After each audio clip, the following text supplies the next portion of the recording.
We're gonna get this place hot and clammy. Just like the McPoyles like it. The whole family's here.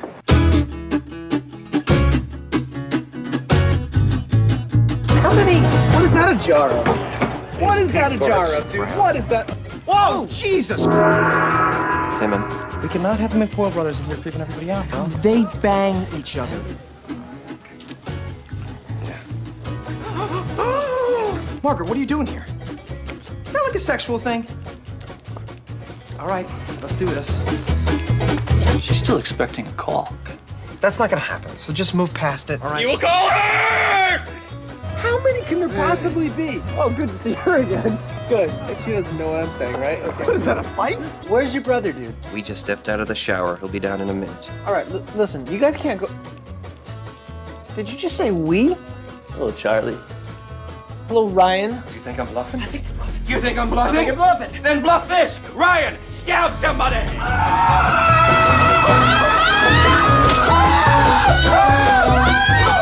McPoyle bloodline's been pure and clean for 1,000 years. This marriage is an abomination. Now, when you say pure and clean, you mean what exactly? It means we haven't bred outside the bloodline.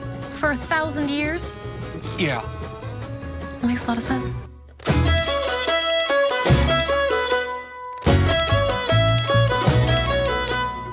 My client is odd. You might even refer to his family as very creepy. Now, there was another member of the McPoyle family clan at the wedding the night of the incident. A one Mr. Royal McPoyle, a bird. Look into the gallery and you will see Royal's victims. It took Margaret's vocal cords in 1999, leaving her mute. Keith McPoyle lost his eyes and his ears to it in 76. Fly, my pet! Fly!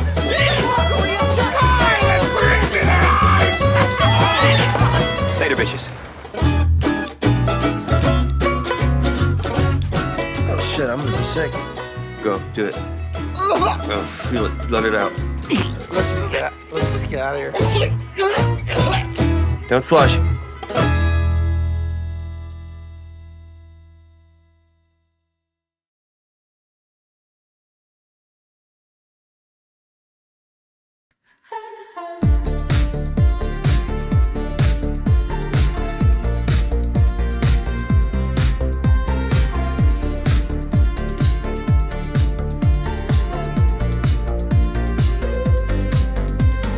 Talking like a gremlin, hypersonic lady.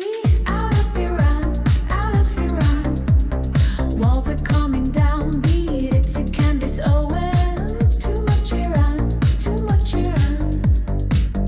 Miriam Francoise makes me feel like a BBI. No Mongolian, Chinese Greta Wall, Thunberg, Thunberg, Thunberg, Thunberg. Mongolian, Chinese Greta Wall, Thunberg.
Well, you're just talking like a Mongoloid. I don't give a fuck. I am a Mongoloid. In my heart, I'm a Mongoloid. That is what I am. We are a horde. That is what we are. Yes, we are that. We are 100% that. That's not something to be proud of. It is something to be proud of, because the Mongols are the ones who created civilization. And you created nothing but barbarism. You're the fucking barbarians. You destroyed the treasures of mankind. The Mongols only united it. What the fuck do you know about civilization? What the fuck do you know about pride? What the fuck do you have to be proud of? Except looting, genociding, and destroying the cultures and peoples and wealth of this world. What the fuck do you know, Cans Cuck? Well, you're the one here chimping out, so... I am chipping out, bitch, because I'm a fucking human being, and you're a little soy boy cuck little bitch. You don't know who the fuck I am. No, I see you. I think you're a Mongoloid. That's what you... I am a Mongoloid, you're right. It is what I am, and I'm proud of being that. Well, it's an anthropological term. It doesn't actually mean Mongol. Oh, so what's your fucking point? You ugly, disgusting, fucking barbarian, smelly piece of shit. You want to talk racism? I can be way more racist than you, Angloid. What fucking civilizations did Angloids ever fucking have? It needed the Romans to fuck all of you in your ass to give you any civilization. You never had any of your own. You want to be racist? I could be way more racist. You want to talk shit about Asians? What the fuck do you have on Asia, huh? I have nothing on it. You have nothing, because you're a Cans Cuck, bitch.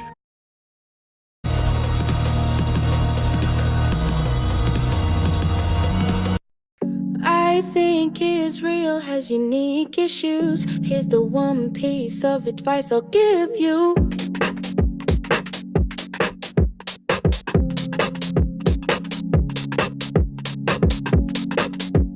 Okay, if you're joining the IDF, okay. Leave your fucking cell phone at home and stop taking stupid fucking videos, okay? Cause everybody's fucking you with it, okay?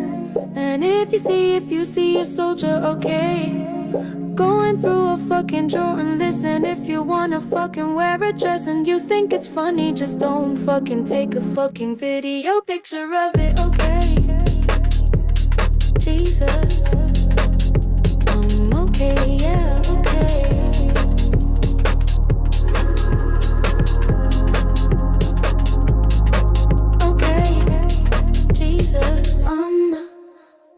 Okay, yeah, okay.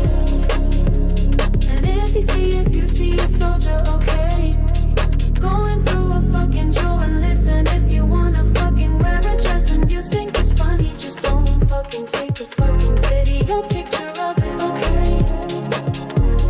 Jesus, okay, yeah, okay. And if you wanna fucking wear a dress, okay, yeah.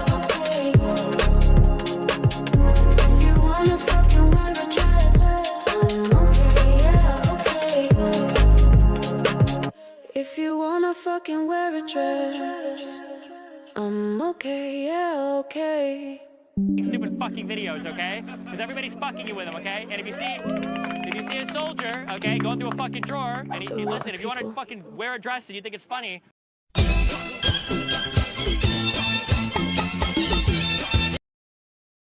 Okay, people.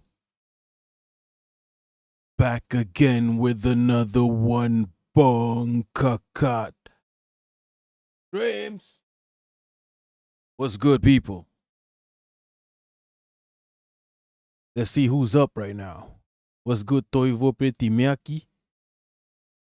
What's good, Miku if you're nasty, and big up Miku for the sub. Yo, Toivo, shut the fuck up, okay?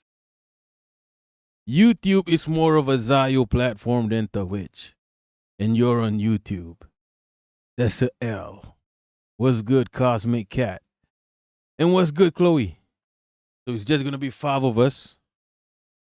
Let's get into some news and shit. Let's get into what was I supposed to cover? Let me check.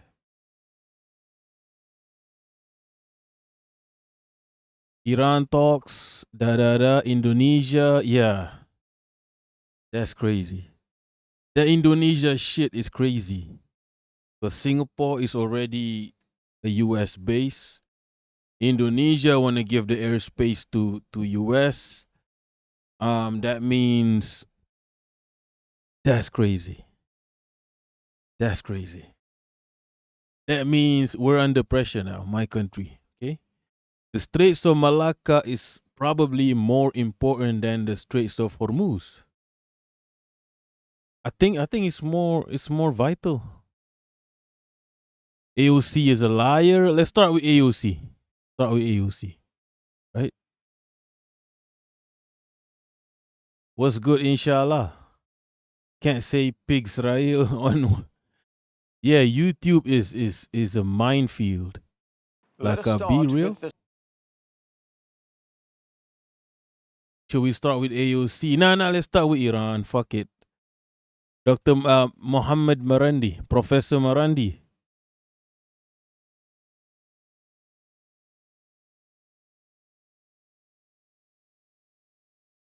This naval blockade. Let us start with this naval blockade that's been imposed by the United States to stop Iranian vessels from going into and out of the Persian Gulf. How does Iran respond to this? What are your options? Well, first of all, the United States is going to intensify the global economic crisis, and the price of energy will go up. The shortage of energy, LNG, oil, fertilizers, petrochemicals will increase. And those limited number of ships that have been passing through the Strait of Hormuz will no longer be doing so. Iran, unlike the Arab family regimes in the Persian Gulf, which only have oil or gas, and they're deserts, Iran is almost self-sufficient in agricultural products. There are many things that the Iranians can do. Iran is much less vulnerable than U.S. proxy. Yo, he just... Yo. He threw shade at the Gulf Arabs. Fucking Arabs. He threw shades. In the region, and the global economy is going to get much worse. There was another development on Monday, and that was the British Prime Minister Keir Starmer talking. This shows you that the U.S. don't give a shit about the rest of the world, people. Do you know how much suffering is going to happen throughout the whole world? It hasn't started yet, people. In about 2 months, all the supplies are going to dry up. And it's going to be chaos. That shows you the U.S. don't give a shit, people. Right? They want Iran. People don't understand. It's not just about Israel. They want Iran. They want control of the whole region. Right? They don't want Iran to become a sovereign nation. They don't want Iran to become the superpower it potentially could be. Talking to the British Parliament, he said that he's going to pull together a summit together with the French President Emmanuel Macron to engage in efforts to reopen the strait. He said first there would be diplomatic efforts, then military planning is also underway. This coalition that they're trying to put together, we don't know exactly who is in the coalition, but it numbers dozens of countries. What do you expect to come out of that? And when the British Prime Minister talk of military planning taking place, how do you interpret that? The British are already losing their war in Ukraine, and they don't really have much of a military. What can they do that the United States hasn't been able to do already? The fact is that the global economic crisis is on the verge of destroying or pushing economies towards depression. And Iran is not going to allow the United States or any of its proxies or so-called allies to control the Strait of Hormuz. And if the war... Oh, wait a minute. Shit. Let me just check.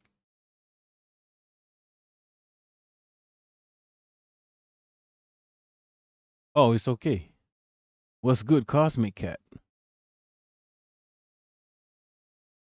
I was looking for Cosmic Cat in the chat.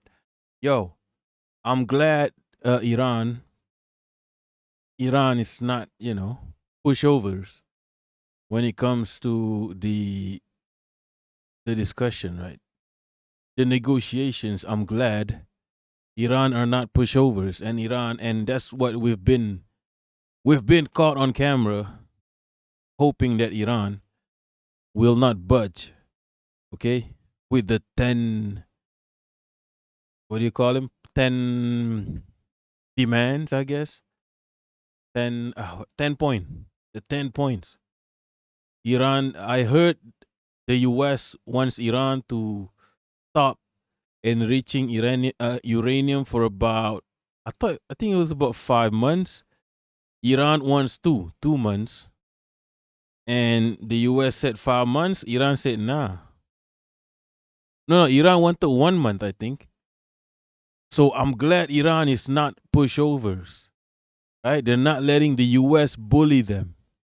Now they have the leverage, an actual leverage. So yeah.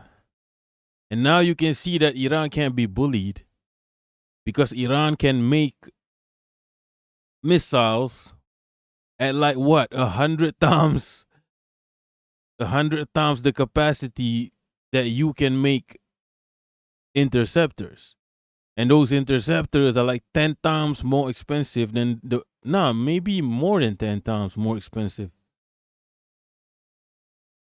Chloe, one article said Russia said they would, and also Russia and China are starting to, because this is Iran, right? And Iran can stand up to the US. China and Russia are showing their stripes. I don't know if that's a saying in English, showing your stripes. Is that a saying? In Malay, it's a saying, they're starting to show their stripes. Okay? China, from day one, I'm telling you right now, from day one, China and Russia ships have been going through the straits, people. From day one. There's no blockade for them. It's business as usual. And I know this because there's no problems with stock from China. You ask any shop where you buy your supplies. It doesn't matter any type of supplies. You ask them, any problems? No problem. This shit come from China. So basically, it's been business as usual for countries such as China and Russia that has been helping Iran for years, for decades. And thankfully, this also includes my country, but we're going to have problems because certain countries don't want to sell oil no more, right? Countries that we usually buy oil from don't want to sell oil no more. There's going to be a problem. But yeah, all I'm saying is a lot of countries been going through the straits because Iran remembers, people. Iran remembers. It's petty in a good way. Petty in a good way. Chloe, Russia just evacuated its people from a power plant in Iran, I think, that keeps getting bombed. All right, okay. I'm going to check it out in a bit. Inshallah, no way. Yeah, we're going to check that out. I don't think a lot of ships are getting stopped. Not even one. Inshallah, no way the U.S. will try to stop those ships. If they try, the cargo ships will start getting... I think even some Russian ships are already escorted. So how are you going to stop them? Right? I don't know what the U.S. is thinking right now. That's not... Yo, imagine trying to take control of a strait and you're nowhere near that strait. You're like a million miles away. You're a week away from that strait. You know, Yankees really think they have a right to any place in the world. They are saying, yo, when Iran wanted to block the straits, nobody gave a shit. Now the U.S. want to block the straits. Everybody, look, people, the U.S. is nowhere near the fucking strait, people. They don't have what right does the U.S. have to do anything at all in that strait? What's good, Irish? Miku tried to take control of the strait and only got the gay. Why are you gay? Toivo, Iran is playing the long game, the US is not. Yeah, pay in yuan, exactly. Intensifies, I have no doubt that these proxies in the Persian Gulf, Saudi Arabia, the Emirates, Kuwait, Bahrain, and Qatar, all their oil and gas installations will be permanently destroyed. And I think over the past 40 days, Iran has shown that it can easily do that. And Iran refrained from doing so only until when the Americans would escalate. And on the final night of the fighting, we saw how intense Iranian strikes can be and how devastating they can be as well. So I don't take anything that the British say seriously in this regard. No, wait. He said, I don't think anything the British say seriously. No, that ceasefire was Yeah. Spicy. He's so spicy, people. Spicy Marandi. declared a few days ago. It's still got a few days to run. Do you believe that ceasefire is still holding, or do you see this American action to blockade the strait as a hostile action, which effectively is a violation of the ceasefire? Oh, yeah, of course. The United States, its blockade is against international law, but it's a violation of the ceasefire, and so is the genocide that's going on in Gaza. We're seeing the Zionist regime carry out a second genocide, like in Gaza, flattening cities and villages. Oh, yeah. Do you see the Lebanon? The maps, the digital maps are removing the southern Lebanon villages and all that from the maps. Yeah. These Yankubians are on some fuckeries, people. The Yankubians are wilding out. Villages, and again, the Western media is looking away as much as possible, or trying to justify it by calling these civilian targets Hezbollah. Holy fuck. Big up Irish for the gifted subs. Right? You motherfuckers getting gifted subs. Strongholds or Hezbollah targets, whereas they know they're lying. They're journalists in Beirut. Unlike in Gaza, where they pretended that they couldn't verify, they do exist in Beirut. They are stenographers, and they have drivers, they have producers, they have fixers. They know what's going on. What the hell is Tidong? What the hell is Tidong.mm? Hiding? Wait, is there some Irish shit? What does it mean? Hate my tiding. Anyway, big up Irish, as always, for the support.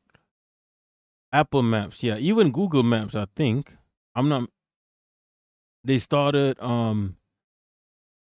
removing the names of Lebanese villages. Toivo, the UK. Yeah, the British ain't shit no more, people. Right? They ain't shit no more. Trying to talk shit, really. Really. Nobody takes the British seriously. Remember when the Chinese guy was like, nah, we're not worried about the British. Remember, what's his name? Vincent Gao? He's like, we're not worried about the British. The British can shut the fuck up. We're China, people. And Iran is like, we're Iran. We're an actual ancient kingdom. We're not a fuck-ass empire. Has been. Holy shit. Irish, spinal issues. What's good with your spinal issues? Inshallah, rapping, huh? You like rap, huh? Inshallah. Sometimes when I speak with them and I tell them that you are doing a grave injustice and you're complicit in genocide, they say it's not, we don't write Hezbollah strongholds. Our editors and so on, they do that. But that doesn't take away the complicity. They can resign. But there was supposed to be a ceasefire. The Americans agreed to it. The Pakistani prime minister has said this repeatedly, wrote this. And Trump says it wasn't because he's lying. And it's clear where this comes from. It comes from Israel. The Israeli regime is intensifying the war, and it's sacrificing the global economy. Yeah, what's good? Slice of the universe. Broke as fuck. Oh, you're logging off, Irish? Aye, big up Irish. He's logging off to watch Hasanabi. Nah, I'm just fucking with you. What's good? Slice of the universe. What you mean, broke as fuck? That's how you say hi, broke as fuck. And the United States, being U.S. leadership, being Israeli first in priority, is abiding by the demand of the Zionist lobby and the Israeli regime. I want to get back to the talks that took place in Islamabad in Pakistan. You accompanied the Iranian delegation to those talks. Why do you believe they didn't produce any results? The Israeli regime didn't want it to happen, first and foremost, and the Zionist lobby. We saw, first of all, Vance on both sides. He was surrounded by two very well-known Zionists and Israeli firsters, and he was constantly making phone calls. And one of the people who he was speaking with was Netanyahu, who said the U.S. Prime Minister, the U.S. Vice President, would give him reports. And why is Israel not present? That's crazy that Israel can just call the motherfucker in the middle of the negotiations and try to dictate stuff. Right? That's a power move that you can just call a motherfucker in the middle of a meeting and try to dictate. See, they're used to bullying a small country, a small plot of land called Gaza. They used to, and the West Bank. They used to be bullying Palestine. Well, this is Iran. This is Iran, low-key backed by China and Russia. You can't dictate shit no more. Israel, do you love Israel? Israel, cry. Get the fuck out of here. You can't do shit no more. Right? You don't even want to show your face. You don't want to be in the negotiations. You don't want people to show what's happening in Tel Aviv. You don't. Yeah, they're used to fighting with babies, right, Chloe? What's good, Ray? You don't want to show your face. You don't want to. You don't want people to videotape what's happening in your country, right? We know you are weakened as hell. You ain't shit. Iran showed the world you ain't shit. Iran showed the world the U.S. ain't shit. The U.S. can't protect you. This is what Iran showed the world. The U.S. can't protect you. It's a fucking scam, people. You see how easy it is for Iran to just destroy infrastructure in the Gulf Arab world. Just like that. Just like that. And the U.S. defense system did not do shit. You got scammed. These dumbass Sunni Arabs, they got scammed. Right? Wake the fuck up, Arabs. You got scammed by the fucking Yankees. What you thought was gonna happen? You think the Yankees gonna protect you? Really? You really think the Yankees gonna protect you? Holy fuck. Them's a bunch of scammers. A bunch of liars. You wanna ally with Israel? Really? You wanna betray the Ummah and ally with the Israel and the Yankees? Get the fuck out of here. You get what you deserve. Now, Iran doesn't give reports to anyone, but the Iranian delegation didn't even communicate with Tehran. They had full authority. So it's clear that the Americans did not have authority. The Iranians did have authority. And while we were there, the Americans did two very strange things. One is that two ships tried to enter the Persian Gulf, the Iranian military, two military naval ships, and the Iranian military blocked them, and they had to go back. The second was an article, an opinion piece in the Washington Post calling for the assassination of the Iranian negotiators. And of course, that meant us. And that's why on our flight back. Yeah, that was crazy, people. So they had to fly with escorts. That's crazy. Why? You see how I've been saying this for years. You're dealing with barbarians. There's no rules, right? Don't put anything above these barbarians. Ray, JD looks like a giant. What? Which JD? Inshallah, it was Hugh Hewitt, fuck ass name, who wrote the article. Chloe, Marandi cooking Yanks is soulful. Yeah, look, it's not even surprising. You're dealing with barbarians. There's no rules. You can see the difference between the way these Yankees and Israelis, the way they do war, in comparison to Iran. Iran targets specifically infrastructure. And Iran only attack. Iran will set some ground rules. Ground rules, right? Don't go into the straits without our consent. If you go through, you get shot. You get burnt. And every time they bomb somewhere in Iran, Iran shoots back. It's quite simple. However, Israelis and the Yankees, they target anything. They don't give a shit. Iran would target specific targets, right? Whether it's army bases, military bases, defense systems, or industrial systems, right? Iran does not target the people. At least not deliberately. The US and Israel would just target children deliberately. Because we're dealing with barbarians, people. They've got a track record, decades centuries of being barbarians. So this is who we're dealing with. Fact, we were all fully prepared psychologically and spiritually for our plane being shot down. So this sort of behavior and intimidation and escalation shows that the Americans really were not serious at all. And the Iranians went to Islamabad prepared for this. No, on the way there at the airport, on the plane, and when we arrived, no one in the delegation that I spoke with had any expectations. Everyone thought that Trump, even if you provided him with an off-ramp, he would be forced by Netanyahu to escalate. Now, as far as the negotiated settlement of this conflict is concerned, where does it go to from here? Is Pakistan going to continue to act as the mediator, to act as a facilitator for these talks? What happens next? Chloe, so far Israel, US have bombed 53 hospitals in Iran. This is who you're dealing with. Okay? Savages. It is what it is. If you are a civilian, people of the Yankee land or the Israel, right?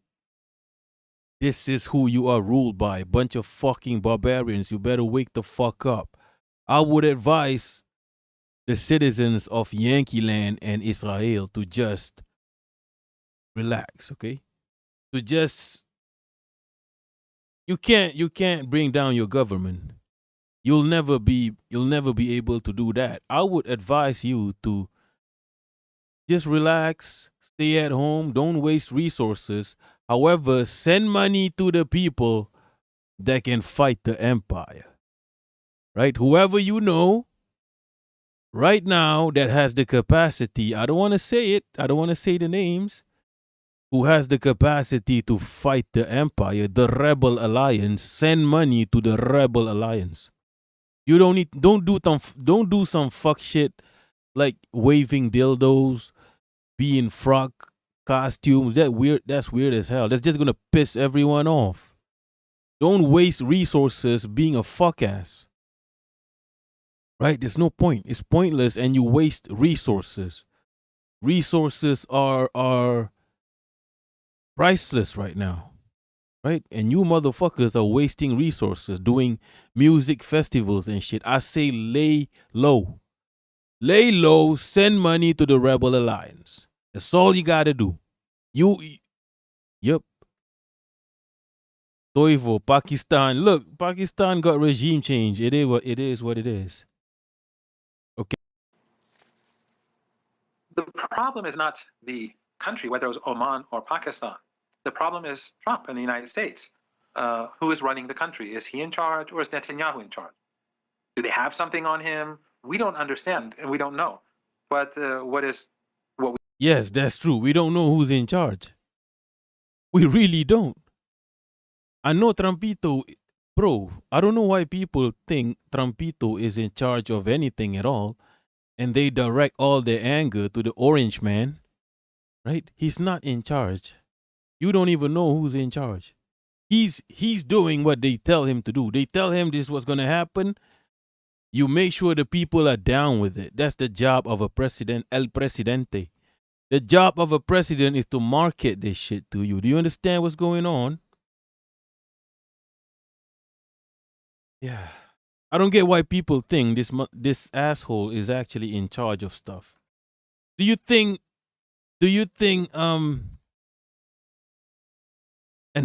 like the richest nation on earth is just gonna let a fucking geriatric asshole, real estate scammer, reality TV star be in charge of the whole thing?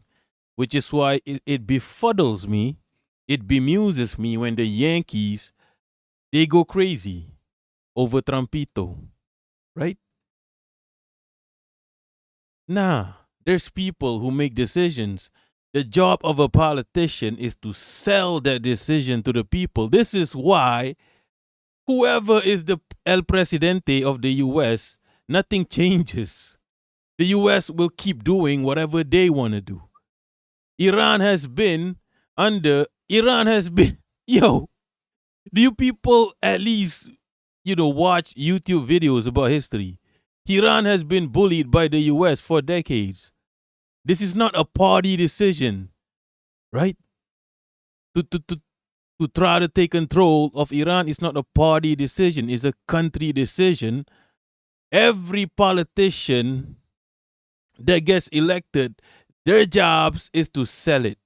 Whether you're Trumpito, whether you're Joe Biden, whether you're Obama, whoever the fuck you is, whether you're black, orange, or white, it doesn't matter. Your job is to sell it, right?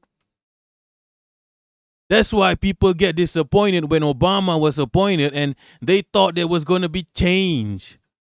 They really believe in the words of politicians in Yankee land. What the fuck is wrong with you, Yankees? When Obama said change, they believed in it, and then they get disappointed because it's the same ass thing. Nothing changes because Obama don't make decisions. Obama sell the decisions, and he was brilliant at it. You were down with him sanctioning Iran, starving Iranians. You were down with Obama, right?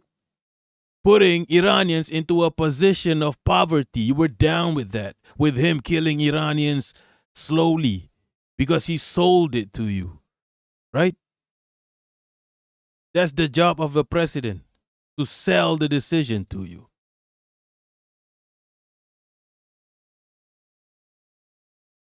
Toivo, send intelligence to Iran, all information. I don't know if you have intelligence better than intelligence level better than China or Russia, but you can try. Maybe you play geo guesser. You're you're good at geo guesser, right?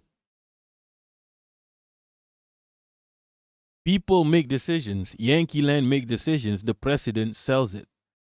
It's not even that deep. That is why nothing is gonna change. You ever wonder why, the blues are supposed to be the good guys, but they sat through a whole genocide. They funded a whole genocide while progressive like AOC, Bernie Sanders go, oh, Israel has a right to exist. Israel has a right to defend itself.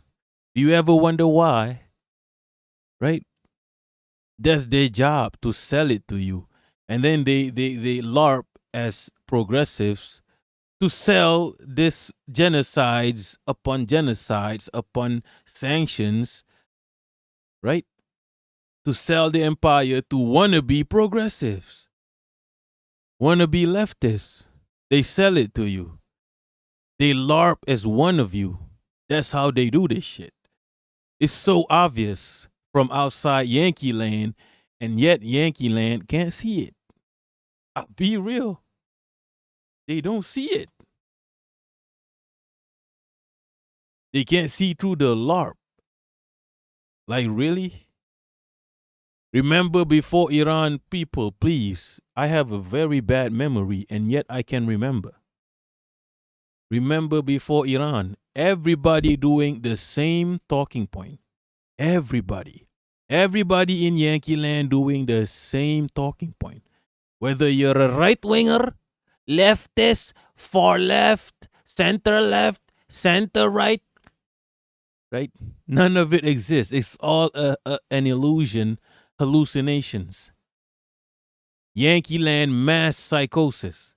Everybody doing the same as CIA talking points. It don't matter what your name is, whether you're Cornel West, Bernie Sanders, Mamdani, Trumpito, J.D. Vance, whatever the fuck your name is, everybody did the same talking point, the same CIA talking points. Iran brutal regime, Iran dictatorship, Iran brutal regime, the same as CIA talking point. Everybody did it because everybody was selling this war to the people. And then after the invasion happens, the leftists are going to do this. They're going to pull back. They're going to do, oh, this war is not right. This is not right. After selling it to you, letting it happen, oh, this is not right. The leftists go, this is not right. This is not right. Get the fuck out of here. Suck my dick from the back. You can suck my dick from the back. Right? We see through your lies. We see through your fuckeries. The Yankees don't. That's why they keep getting, they keep going to the ceremony. The hey, we fell for it again ceremony. Award ceremony. Right? Same as CIA talking point. Holy fuck. What we do know is that everyone, or many people in Washington, are saying that Trump is desperately seeking for an off-ramp, but in reality, everything he does pushes the region and the world towards escalation. So is Trump in charge? Is Netanyahu in charge? Is his son-in-law in charge? Who is in charge? We don't know.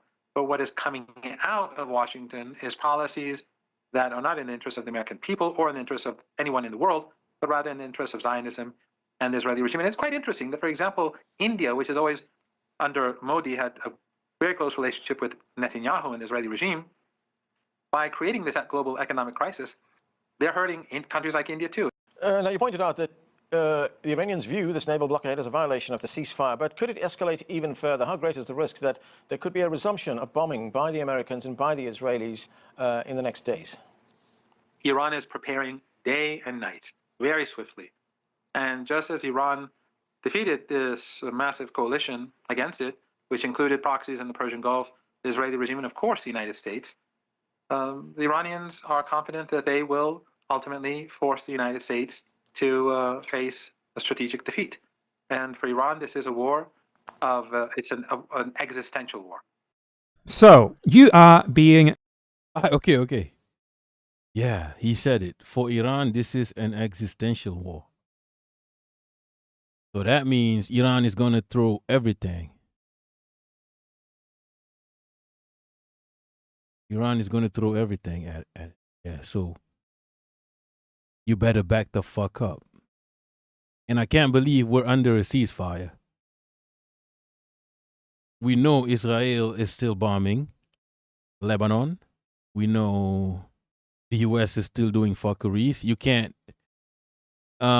be from a million miles away and wanna just take control of a strait nowhere near your country. That's not normal, people. Right?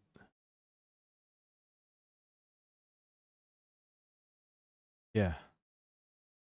And yeah, speaking of this, I guess I can segue into BE now, because we were talking about these liberals, these leftists, whatever the fuck they call themselves, progressives. Let's talk about AOC.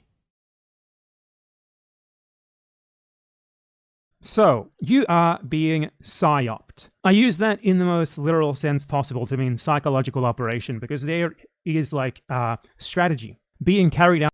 All right, what's good, everyone? What's good? Inshallah. Everything he touches, yeah, he's not in control. No way he's running a country, that's true. What's good, Arbeiterklasse? Trumpito is senile. He's a mascot. That's the job of a president, to sell you. The decision has been made. You just gotta sell it. What's good, Mary Jane? What's good? Atklim Kim Tab. USA did a naval blockade. Man, how do I explain, if you go on Twitter, how do I explain to Yankees that this does not make sense at all? Okay? I can't go to, all right, let's look at the world map, okay? Right?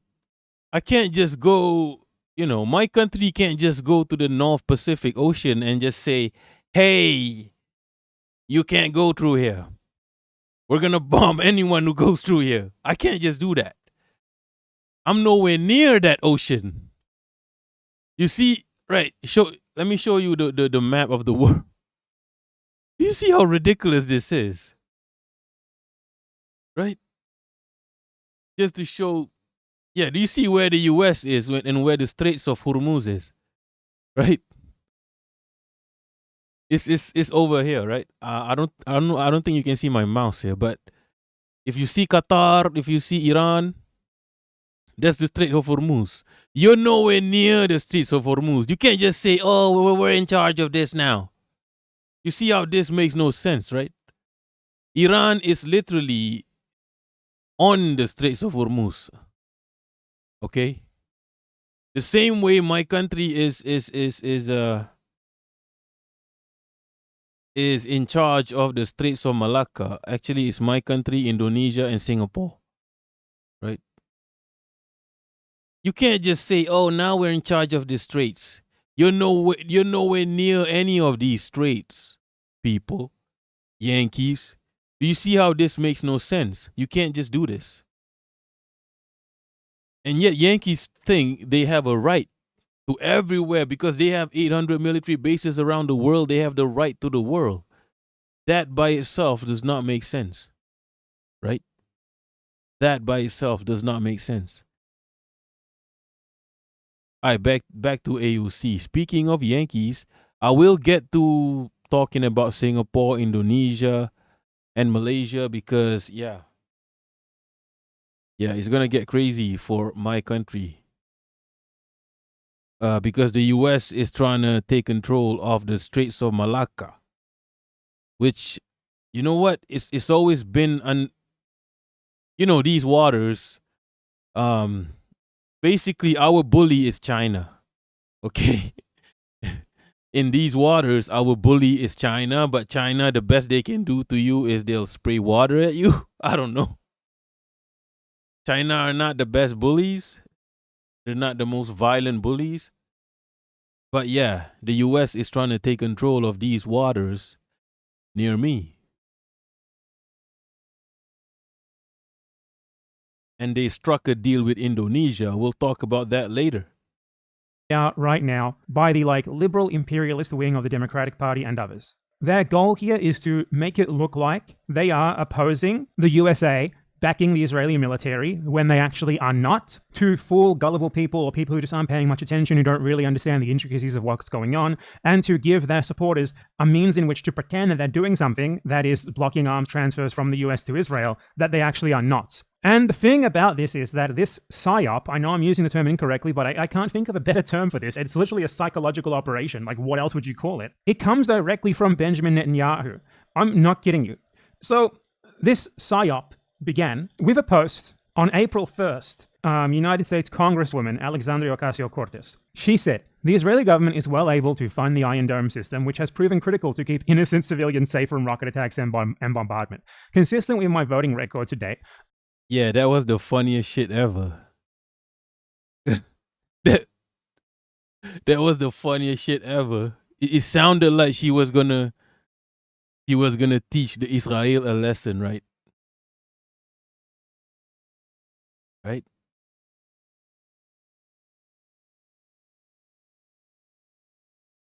And all the leftists are like, oh, AOC is based again. Fell for it again.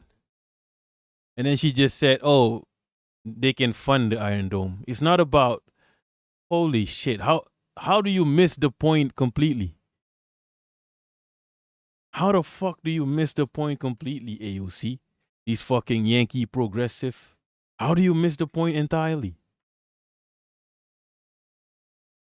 You know how? You know why? Because she's CIA. It's not even that deep. She's CIA. I don't want to go through the conspiracy theory. Okay? If you move like a CIA, if it smells like a duck, if it moves like a duck, it's a duck. Okay? If you do CIA talking points, you're probably CIA. Right? All of these progressives did CIA talking points. Even the so-called far leftists. Right? Even fucking Cornel West. Even Yanis Varoufakis. The fuck out of here. Suck my dick from the back. They do CIA talking points. If you do CIA talking points, if you are consistent with the same ass talking point across all political divides in the Yankee land, you're probably CIA, my guy. CIA got you by the bowels. They got a WhatsApp group and they say, at everyone, sell this invasion. Say this, say brutal, say regime. Right? Brutal, regime, dictatorship. Right? Say this. And they just like, yes, massa, yes, we will say it. And they all do it. Okay? Oblitix, Hassan too. Well, Hassan knows how to. Hassan is a bit better at being nuanced about the CIA talking points. But at the end of the day, he did say the Ayatollah was brutal. He did say that. And I did show it on stream. I showed it on stream. He said it. We found it. We found the footage of him saying the Ayatollah is brutal. And what do they base this on? Might you ask? They based it on the CIA talking points that 30,000, or is it 40,000, 50,000 people were just killed by Iran without question, without questioning the CIA source. That's how you know these people are just CIA. I don't need to run through AOC being in Africa, all that shit. I don't need to run through all that. I can smell this shit. I can smell this shit. Right? It's not that because I'm not a Yankee. I'm not Yankee brain. I can smell this shit. Okay? See how she misses the whole fucking point. It's not about whether you fund the Iron Dome, whether Israel can afford to fund the Iron Dome. That's not the fucking point. Lady. The point is they shouldn't have the Iron Dome. Right? The point is they do not have the right to exist over anyone at all. Nobody has the right to exist. Countries just exist. Okay? Giving this fuck-ass barbaric country the right to exist means you are taking away the right to exist from children, babies, innocent people, countless innocent people, not just in Palestine, in the whole of West Asia. Right? Giving some random made-up country, barbaric savage of a country, the right to exist, that's what it means. And then funding them. Funding their defense system. So they can pretty much wall out. Whatever you say about Iran, whatever you say about Russia, those people are crazy. Those orcs are crazy. What you say about North Korea, DPRK, combine all that, put it in a box, condense it, you're talking about Israel. Them's the crazy ones. Those people are crazy to the rest of the world, not to you because you're Yankee brain. Right? You're crazy yourself, so you don't know what's crazy. You are crazy. Can a crazy person, does a crazy person know what another crazy person is like? Does a crazy person even know they're crazy? Right? The US and Israel are fucking crazy. So yeah, it's a L on us because we let them dictate. We let them dictate the whole world. So you see how she's missing the whole point. We don't want Israel to have an Iron Dome. They don't have the right to possess this much power. This is why they are genociding everyone. They are creating chaos all over West Asia. In fact, all over West Asia except for Iran. Iran is the only country in West Asia that can defend themselves. Right? So yeah, Yankees, stop. Yo, you guys have no idea because you guys ain't Yankees. You guys live in Yankee land, yes, but you ain't Yankees. You have no idea how Yankee brain your peers are, your people are. You get me? It's crazy. They literally think. Just go to Mike from PA's Twitter. You'll understand. None of it makes any sense. Let's just take one case study. I big up Toivo on the bus. Motherfucker is showing off public transport. Arbeiterklasse, their school. Wait, what? A brutal regime. Yeah. Okay, I get you. Their schoolgirls are a brutal regime. Yes. Yo progressives allowed this to happen, and yo progressives, rest in power, the children of Minap. Yo progressives, Yankee Land, sold the bombing of that school. They sold it. Brutal regime, brutal regime. Source, trust me, papi, trust me. CIA. CIA say they brutal regime, right? And then after the invasion happened, they go, this is not right, this is not right. You sold it. You can't sell something and then it gets sold. You go, you shouldn't have bought it, right? And Yankees are so Yankee brain, they take Yankee politics seriously, as if there's a difference, right? Control opposition. Yankees are just control. Every single Yankee in Yankee land is control opposition of each other. Okay, you go to Hasanabi, Mike from PA, these leftists, these social democrats, right? In fact, Hasanabi proclaims to be a Marxist-Leninist. A Marxist-Leninist, right? Calling out TPUSA. What's the point, people? Just pretending as if, you know, they're actually fighting a battle in Yankee land between two opposing political divides. There's no political divides. You're infighting. Right? You are infighting.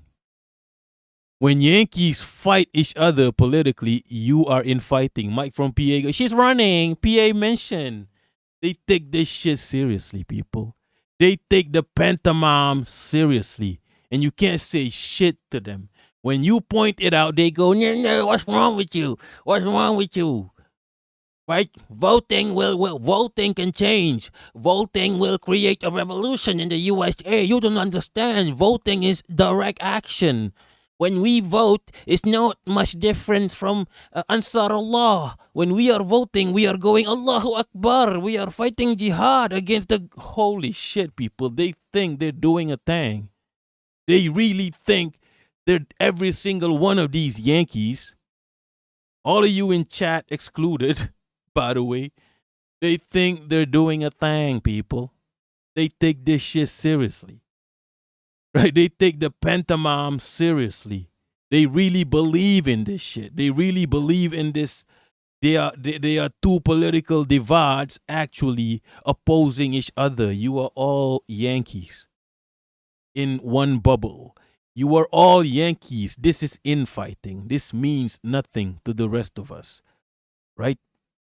The bombs come from the left, it explodes the same as the bomb coming from the right. The sanctions coming from the left starves babies the same as the sanctions coming from the right. It's just how you sell it. It's how the El Presidente sell it. Right? Progressives doing a genocide will not change the fact that it's a genocide. Okay? It's just how they sell it to you. That's the job of the El Presidente, to sell the genocide and the empire to you. They might LARP as a... Donald Trumpito is literally LARPing as a right-winger. He's not a right-winger. Trumpito is a fucking liberal. He's not a fucking right-winger. Are you dumb? Wake the fuck up. Trumpito is literally LARPing as a conservative. This motherfucker don't pray to God. He prayed to the PDF, to the PDF God, whoever the fuck that is. It was Epstein, I guess. But then Epstein got, you know. That's who he prays to. He don't pray to God. He's not a conservative. Get the fuck out of here, Yankees. He's LARPing. AOC is LARPing as a progressives. These people are LARPing. I can't believe you fall for the LARP, but what do I expect? Yankees are fucking dumb. Yankees are fucking dumb as hell. How the fuck are you the richest nation on earth? You are literally the richest nation on earth, and your literacy rate is lower than nations being genocided, right? Nations being sanctioned have better literacy rate than you. Make it make sense. Right? This is why you fall for the LARP. This is why you fall for the pantomime every single time. And then when we point it out in basic ways. This is a basic thing to understand for the global south. It's so basic. There's no difference between the left and the right or whatever the fuck. Center left, center right, far right, rat left. There's no difference. It's all Yankees. It's all empire. None of you are doing a thing. It's basic for us to understand, but you can't compute this shit. Vox Leona was good. Trumpito used to be registered Democrat. Yeah. He's LARPing as a Republican. He don't give a shit. It's just the easiest way for him to gain control. Right? He can wild out as a right winger. It don't matter. They will support him. Oblitix, Bunker Cat, you should make a Yankee Control Opposition Prize of the Month. Control Opposition Award. Yo, how many times we got... I don't know, man. Look, when it happens, when one of these motherfuckers, progressives, slip up, we got to be petty about it. We got to be petty about it. But then nobody wakes the fuck up. When before the Iran invasion, all their favorite leftists, including Yanis Varoufakis, Cornel West, were doing the fuckeries, the CIA talking points. That should have been an indicator to them, right? When Mamdani was doing the talking point, that should have been an indicator, but they don't. I don't know what goes on in the brain of Yankees. How is that not obvious?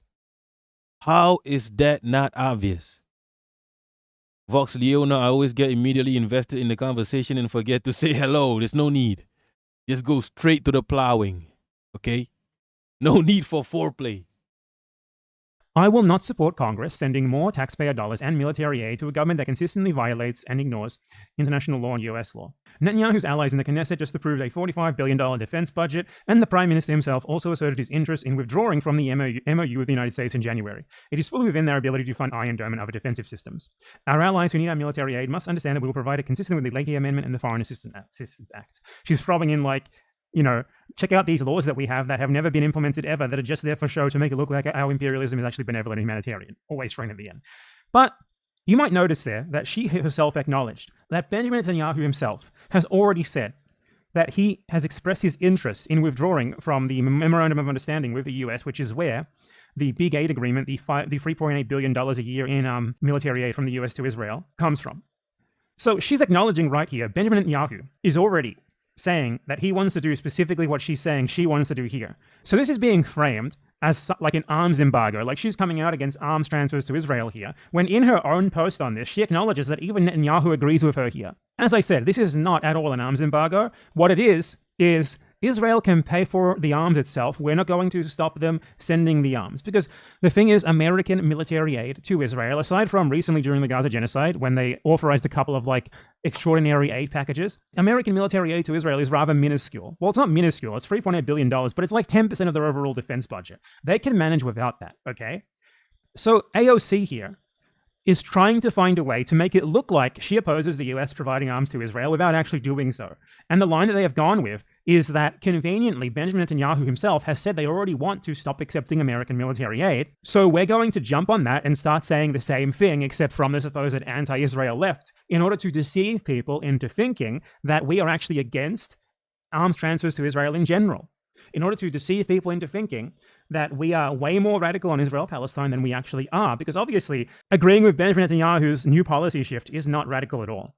Now, let me explain to you what's actually happening with the Netanyahu thing, because that's not actually how it seems either. What they are doing with aid to Israel is they are shifting it to something else that isn't technically military aid directly. And in doing this, Israel is going to be saving money from something that it would otherwise have to spend money on, and then it can just spend that money on the American arms anyway, which is why we need a full American arms embargo against Israel, where the US doesn't sell any weapons or any military hardware at all, no matter what their character is, to Israel. And that is specifically what AOC is not saying that she supports here.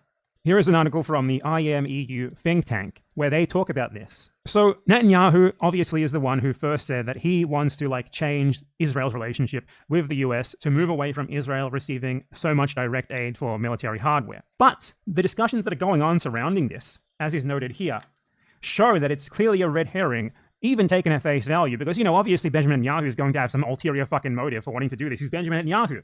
So, as this article outlines, This is part of a strategic rebranding of the US-Israel military relationship to be, rather than the US directly like giving Israel money to buy arms, one of so-called joint projects and investments. And what this actually means in practice is that even if they cancel the $3.8 billion from the MOU per year, which, to be clear, as I said, isn't really that much overall of Israel's military budget, Israel buys most of its normal yearly budget in arms from the US with its own money, or at least money that it generates from its privileged trade relationships with the US. They're going to move that money into joint American-Israeli projects for military research and development rather than outright them buying arms from the US with the money. This is going to save Israel money that it would otherwise be spending anyway, and then it can just spend that money.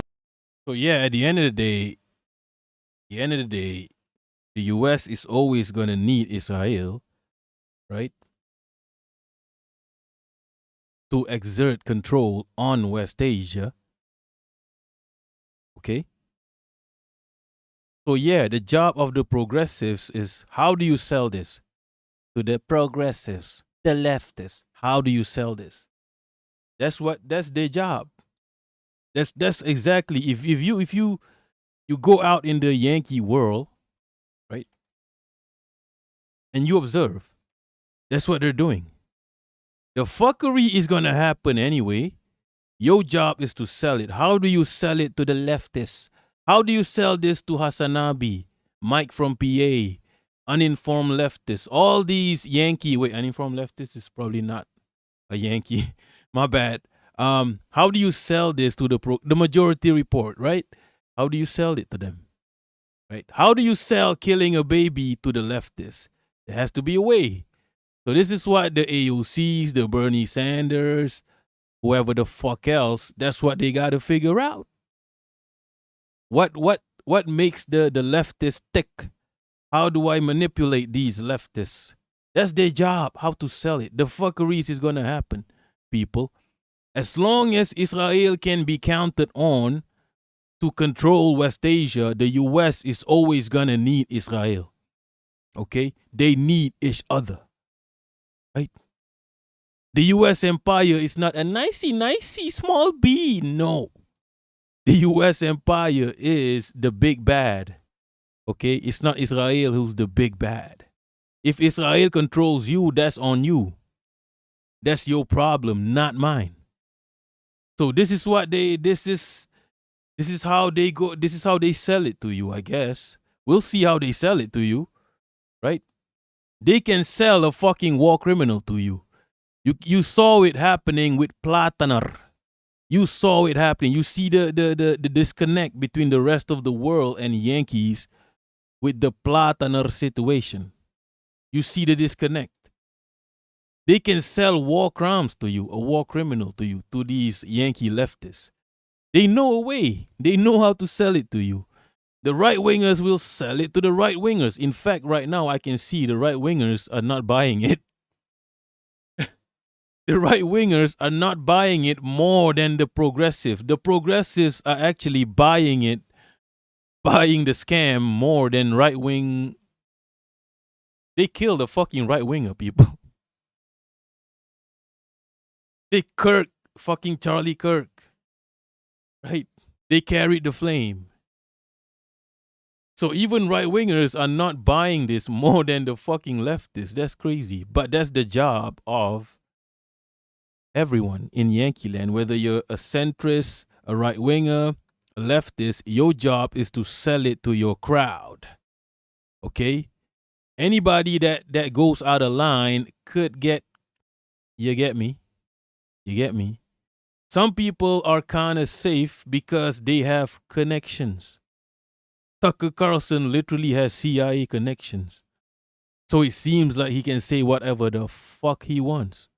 He can question. He literally question Netanyahu's heritage. Like, are you even connected to the land? Why don't you do a DNA test? I never heard, not even Hasanabi say that. The so-called Marxist-Leninist. I ain't heard the most famous Marxist-Leninist in the Yankee land say that. He wouldn't dare. But Tucker Carlson, a right-winger, said it. Question. the validity of the prime minister of Israel to the land, right? That's the most left-wing shit any famous influencer in the Yankee land has ever said, and he's not a leftist. Now that's crazy. That's crazy, right?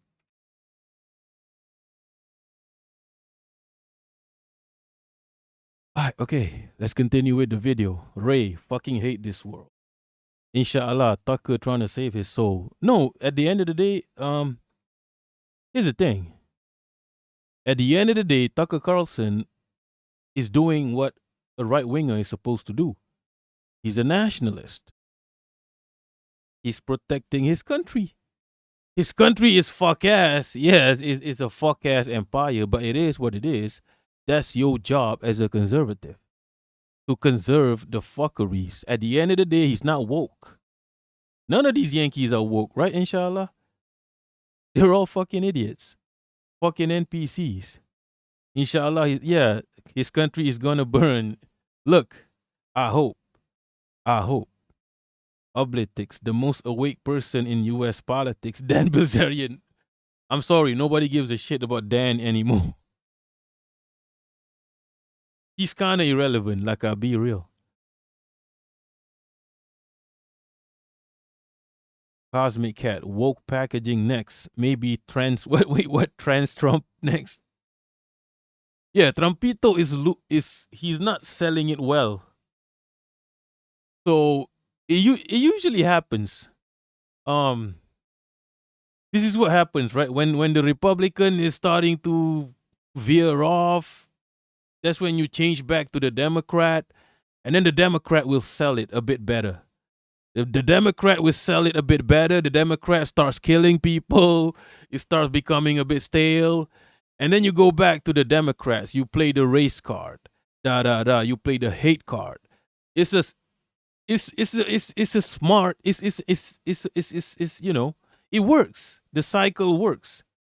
Yeah, lagging games, exactly. Good cop, bad cop. Lagging games understand how Yankee brain Yankees are. Right? Lagging games. We try to tell them, they don't listen. They think they're doing a thing with the elections, with voting. Right? Lagging games understands. Mark Pauline, why is okay to be white supremacist?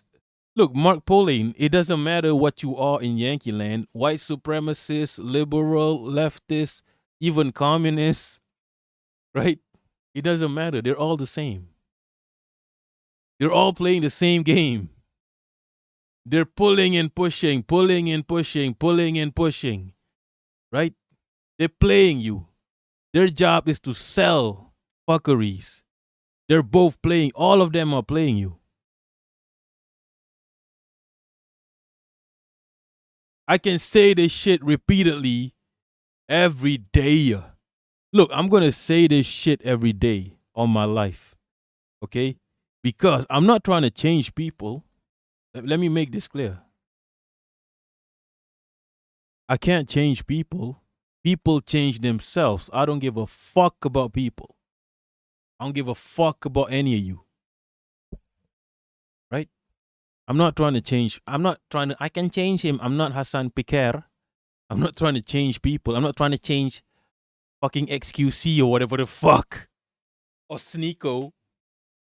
I'm not trying to change people. I'm just trying to present the information. I will present the information. If you don't want to do nothing about it, that's on you.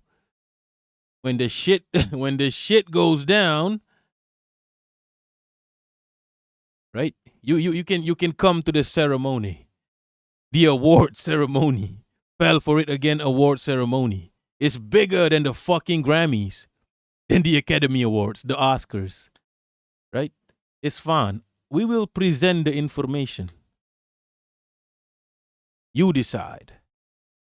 Mark Pauline, morning all, I agree, Yankees are the worst. Yeah, look, you think most of them will get it by now. But, right, lagging games, right? Mary Jane, right? You think Yankees, you people are just not Yankee. That's the problem. You people get it immediately. But there's a whole world out there in Yankee land where they just don't get it. It's a mass psychosis. Right? Maybe they'll never get it. But our job in this world is to present the information, to deliver the information, deliver the message. The best job, the most holy, I mean, this is naive to think, but the best job you can have in this world is to deliver. Right? That's what prophets did. That's what fucking, what's his name? Karl Marx. That's what he did. He delivered. That's what he did. He delivered a message. Whether it's from his own brain, whether it's the combination of multiple brains, whether you think God himself spoke to you, you deliver a message. Whether people accept or not, that's on them. Right? All we got to do is present the information to the Yankees. Okay? We don't want to change Yankees because if they don't want to be changed, fuck them. They don't want to change, fuck them. Right? Maybe, like I said in my video, they just don't deserve to change. If they don't change, if they don't understand, if they don't wake the fuck up, maybe they just don't deserve to wake the fuck up. They don't deserve the dignity of waking the fuck up. Okay?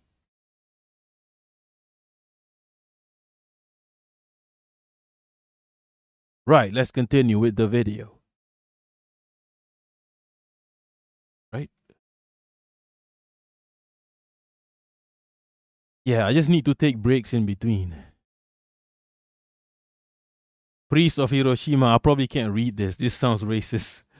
But yeah, it's called, there's a name for it, right? Yankee, I always forget shit. Exceptionalism. Yankee exceptionalism. There's a word for it.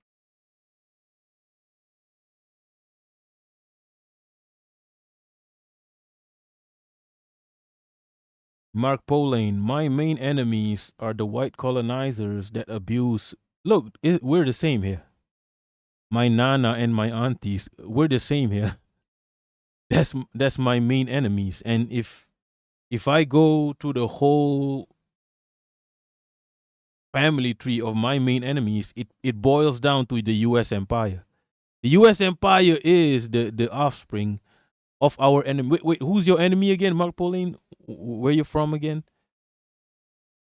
You see, I'm from Southeast Asia. My enemy was Europeans and Japanese, right? And who is the right? Who's the new West, the new Europe, the new Japan? Is the U.S. empire. That's who it is. Right? The U.S. empire is the offspring of your enemy, your ancient enemy, whoever your ancient enemy is. Australia, okay. You are an enlarged U.S. military base right now. Okay? You are an enlarged, largely empty because of the outback, a U.S. military base. And we're not that far off from being a U.S. military base. Right? The same with my country. We are not independent. My country is not a sovereign country such as DPRK, such as Iran is trying to be right now. My country is just not. That's what we are, Mark Pauline. We are still colonized. Okay? It is what it is. All right, let's get back to the video.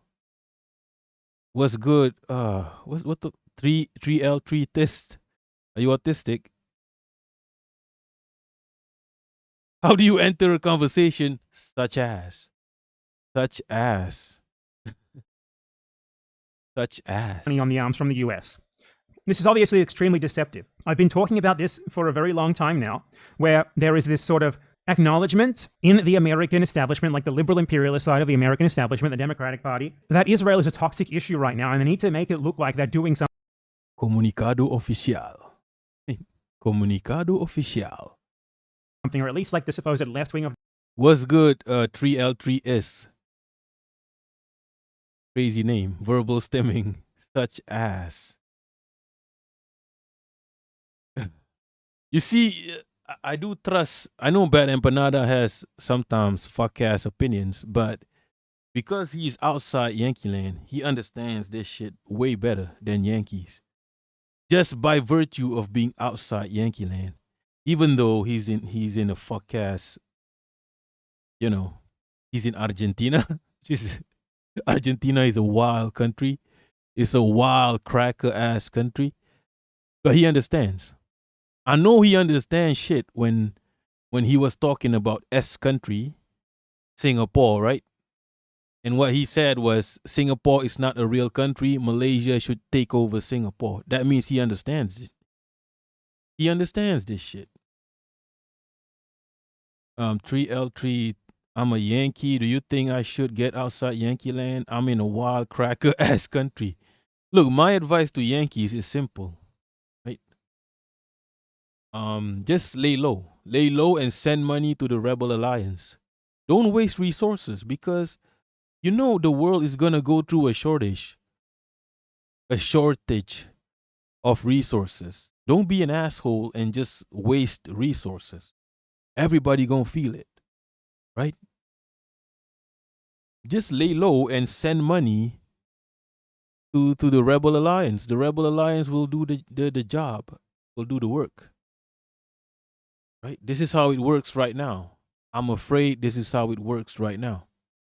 Unless you have the capacity to overthrow a whole ass empire, which you don't. Unless you have that capacity, which you don't, by the way. Right? Guns are not enough. Right wingers, listen to me. Guns are not enough. These motherfuckers have tanks. They have jet fighters. They have decades of experience. Right? They genocided a whole ass continent. They genocided the people of a whole ass continent to just establish themselves. So I don't think you can win, Yankees. So just lay low and send money to the Rebel Alliance. Right? Of the party is doing something about it. And that's where this AOC statement comes in, where she takes Benjamin Netanyahu's position and presents it as if she's finally taking a brave stand for what's right, when it's nothing even remotely like what she's trying to make it seem like, and like what her supporters are also trying to mislead people into making it seem like. They're trying to make it seem like this is an arms embargo, when it's not even close. Like, this is what DSA types have been posting on Twitter, for example. This one here said, it's really funny that the hive mind response to AOC unequivocally supporting an arms embargo is, actually, we wanted an arms embargo deluxe game of the year edition. Unequivocally supporting an arms embargo? She literally says right here, this is Netanyahu's policy, and it's not an arms embargo at all. Like, withdrawing US funding for the Iron Dome is not an arms embargo. It's not even close. You know what embargo means? It means no sales of arms. Dear God. But, as if there was ever any doubt as to what's going on here. J Street, which is the liberal Zionist version of AIPAC, a pro-Israel lobby organization, has announced that they themselves now support ending US military aid to Israel, including for the Iron Dome. Conveniently, as I said, mere months after Netanyahu announced that he wants to withdraw from having direct military aid and push things more into joint research and development projects on military hardware, and right as the MOU is expiring. It expires this year, and they are presently renegotiating for like a new agreement between Israel and the US, which, as I said, is going to move more from direct aid and more into research and development. So J Street, a Zionist lobby organization, is on board with this now. This should ring alarm bells for you. You should be thinking, I am being psyoped here. I am falling for it. Like, a memo went out for the new liberal Zionist line, and this is a part of it. I said that what they're going to be trying to do to weather the storm of the anti-Israel sentiment right now is misleading people with good intentions into thinking that liberal Zionism is the solution. And I've never seen anything more liberal Zionist than attempting to present something that materially is completely aligned with Benjamin Netanyahu's own new policy as something that is radically anti-Israel and a huge shift to the conversation, a huge shift to policy. Now, another thing is that none of what these people say is even remotely actionable. Someone like AOC can basically say anything. She could say that she supports Hamas tomorrow, and she's going to offer a bill to allow Hamas to take over the USA if she wanted. She can say shit like that. She knows that none of what she pledges is ever going to come to fruition. None of this is ever going to happen. There's never going to be any real vote on this. If it did, it would get defeated with like 2 votes for, or probably even 1 for. So she has the luxury of being able to say and push for whatever she wants, right? She's pushing for Benjamin Netanyahu's own policy. something that is materially identical to what Benjamin Netanyahu is already saying he wants to do. That should ring even more alarm bells. What she should be doing, and others like her if they're truly anti-Israel, is pushing for things, regardless of how pie in the sky and unlikely to pass they may seem, because this is never going to pass anyway. This is never going to happen, what she said here, unless Netanyahu wants it to happen, which he does, so it might happen because of that. But you know what I mean? Like, no vote against sending arms to Israel is ever going to pass through the US Congress or Senate or anything. Never going to happen. So the thing is, if she was truly anti-Israel and truly on you and my side, she would use her position to try and instill way more radical anti-Zionist positions in the masses. She would use her influence to influence people more so than trying to push through doomed policies in the American political Yeah, not gonna happen. system. But she doesn't do that. In fact, What's good, Vincent Valentine? Politics doing kayfabe. Oh, that's what you call it? They're all in on it. Seppos. What is Seppo from? There's a lot of names for Yankee. Over here, we call them matsale. Matsale is for whitey, crackers. The Chinese call them... What do the Chinese call them again? Ah, shit, I forgot. How do I forget this? Is it gualo? No, not gualo.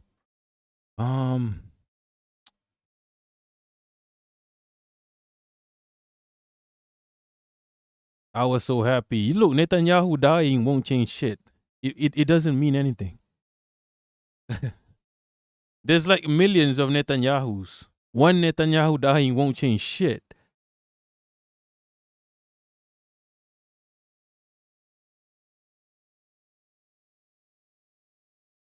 she's doing the opposite. She's trying to present Benjamin Netanyahu's own preferred policy as something that's anti-Israel. And J Street... No, Yankee. Listen to me, Yankee. Netanyahu is not one of a kind. Israel been doing this way before Netanyahu. The U.S. empire been doing this way before Trumpito. He's not one of a kind. Right? Definitely not. Netanyahu dies, nothing changes. Israel is still going to be Israel. Trumpito, I've seen this cycle happen too many times. Right? People don't mean shit. People's job is to sell. Okay? Leaders, I mean prime ministers, presidents, their job is to sell. They can change whoever's selling to a better one. Right? Backs it. You are getting psyoped, guys. Hard if you believe. Look, Israel could get the first black Israel prime minister. And he could even sell it better than Netanyahu. The U.S. empire got one. They could have a black president, prime minister right now, Israel. He could probably sell the genocide better than Netanyahu. Netanyahu is falling apart. That's why he keeps killing Palestinians, because he's trying to distract his own people. He's falling apart, right? There's got to be someone better than him that can sell the genocide. Like, I'll be real, like some progressive Israeli, right? Some AOC Israeli, right? Some brown Israeli. There's probably some brown Israeli out there somewhere that can sell this genocide way better than Netanyahu. They'll just kill children the same as Netanyahu, but he sells it better. Or her, who knows? Right? Believe this. And it's working on all the same people who it's supposed to be working on. All the people who pretend to be on the left, who pretend to be anti-Israel, are using this to manipulate others into believing that liberal Zionism is all that's needed if you want to fight Israel. Like, look at this fucking reaction that got like 100,000 views on Twitter from someone reacting to the news that J Street is supporting this. Now, your reaction to J Street, a Zionist lobby organization supporting something like this, should be like alarm bells, like sirens going off in your head. Okay, I'm being fucked with. This is obviously part of a strategy to salvage the image of Israel rather than to attack it. But this was this guy's reaction, along with 3.6 thousand people who liked it. His reaction to the news about J Street supporting ending U.S. military aid to Israel. Yo, this is crazy. Holy shit, Yankees. Oh no, Yankees is crazy. Oh man, okay, I'm going to start watching this video. You can watch it on Bad Empanada Laugh channel. I'm done with Yankees, people. It's crazy. Holy shit. Holy fuck. Yankees are crazy. Right? Holy shit. AOC effect. Astonishing. They really think they're doing a thing. The Yankees. Nah. But in my personal opinion, I'm really tired of quote-unquote cool responses to Zionist talking points. What I mean by this specifically, this Zionist talking point is a trick question where they say, does Israel have a right to exist? And people are really glazing Zoran Mamdani's response to this question. So he was asked it in a debate. And in this debate, this is what Zoran had to say. There have Barack Obama is wow. been a number of absolutely unfounded lies that have been said by Andrew Cuomo. I would just like a moment to address them directly. I've said time and again that I recognize Israel's right to exist. I've said that I will not recognize any states where I said... Yeah, see? Yeah. that I will not... As a Jewish state. If I would be allowed to finish, that I would not recognize any state's right to exist with a system of hierarchy on the basis of race or religion. I have made that very clear. And part of that is because I'm an American who believes in the importance of equal rights being... But Israel has the right to exist, right? Even if it's a bunch of atheists killing children, they have the right to exist. As long as it's not based on race or religion, right? So a bunch of multiracial atheists killing babies... being enshrined in every single country, whether we're speaking about Israel or whether we're speaking about Saudi Arabia. You can stand here and you can lie all you want, but New Yorkers know the truth. We have the question. Zoran has been... Yeah, okay, I get this video already. I'll watch it on my own time. Right? I'll watch it on my own time. I don't want to crash out again.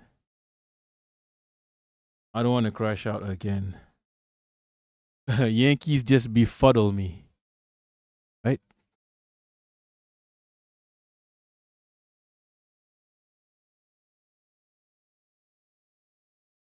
Yankees are crazy people. Like, I'll be real. Nah. All right, okay. I got about another half an hour. Let's see. Let me cover the Singapore shit. Singapore and Indonesia. Right?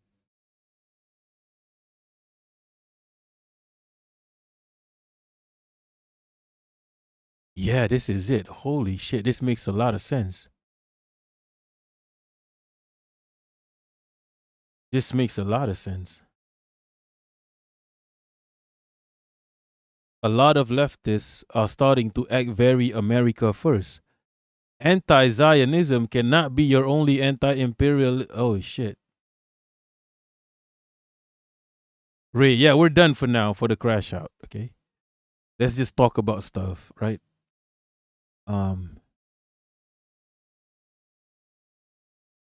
I'm just going to talk about what's happening in Southeast Asia, right? We have a strait probably more valuable than Iran, people, than Strait of Hormuz. Is the Strait of Malacca, right? Strait of Malacca. So things are happening right now. The U.S. wants control of the Straits of Malacca. Let me just pull this up, okay?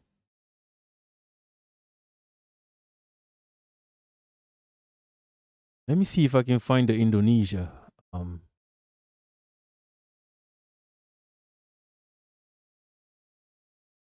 The Indonesia shit.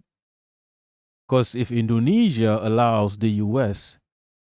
to do whatever the fuck they want, it's a wrap for us. It's a wrap for the Straits of Malacca.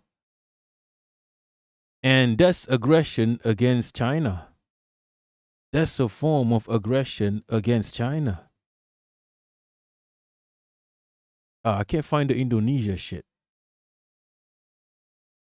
Let me see. Indonesia, US. Because Indonesia, as we speak,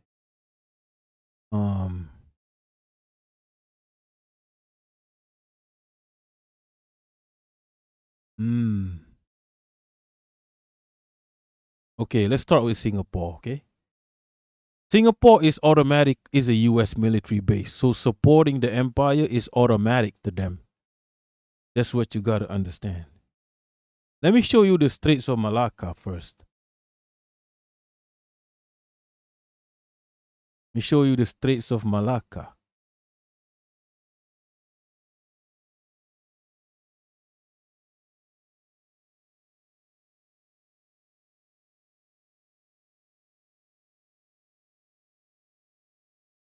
I don't know if y'all can see my mouse.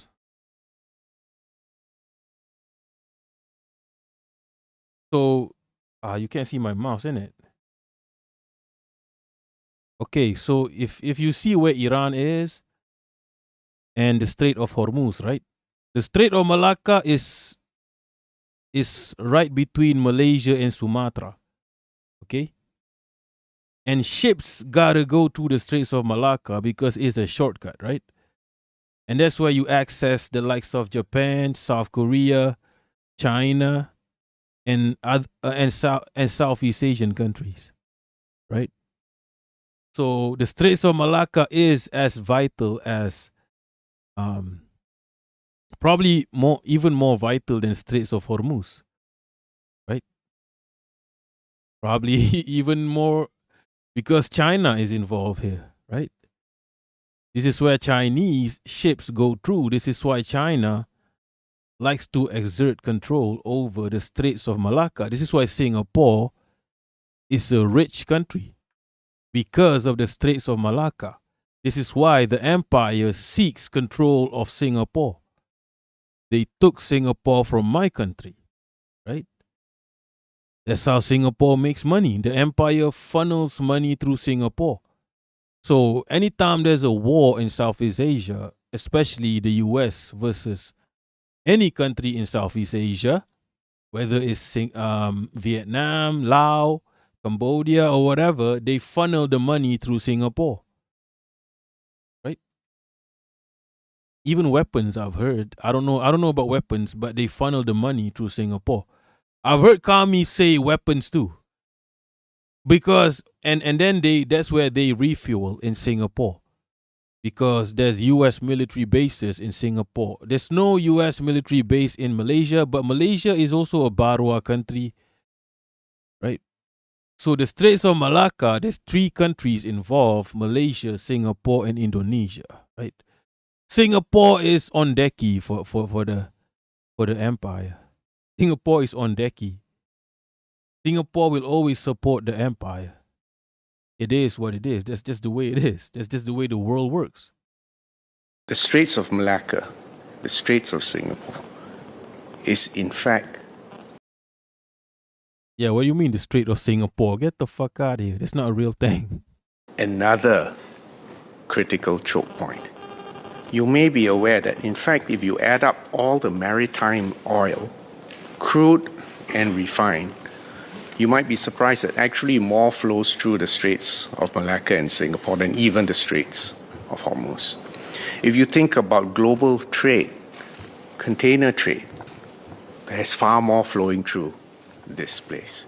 And the most important geographical fact, which most people are not aware of, the narrowest point in the Straits of Hormuz is 21 nautical miles. Guess what the narrowest point in the Straits of Singapore is? It's less than 2 nautical miles. So do you understand now why we have to take a categorical position that... Yeah, what do you mean what do you mean international law? He's about to say international law. Hallucination. International law, and UNCLOS is the constitution of the oceans. And this is a right. Freedom of navigation as a right and not a privilege for ships and planes. And this is of profound importance to Singapore. So to your specific question, yes, I have engaged with the Iranian foreign minister before the war. And yes, I'm sure I will engage him in the near future. But as a matter of principle, and not because we're taking sides, I cannot engage in negotiations for safe passage of ships or negotiate on toll rates, because to do so would be implicitly eroding this legal principle. So again, this is... Get the fuck out of here. Right? You see, this is the same pattern. He's a Westerner. I don't give a shit By the way, this guy kissed the wall.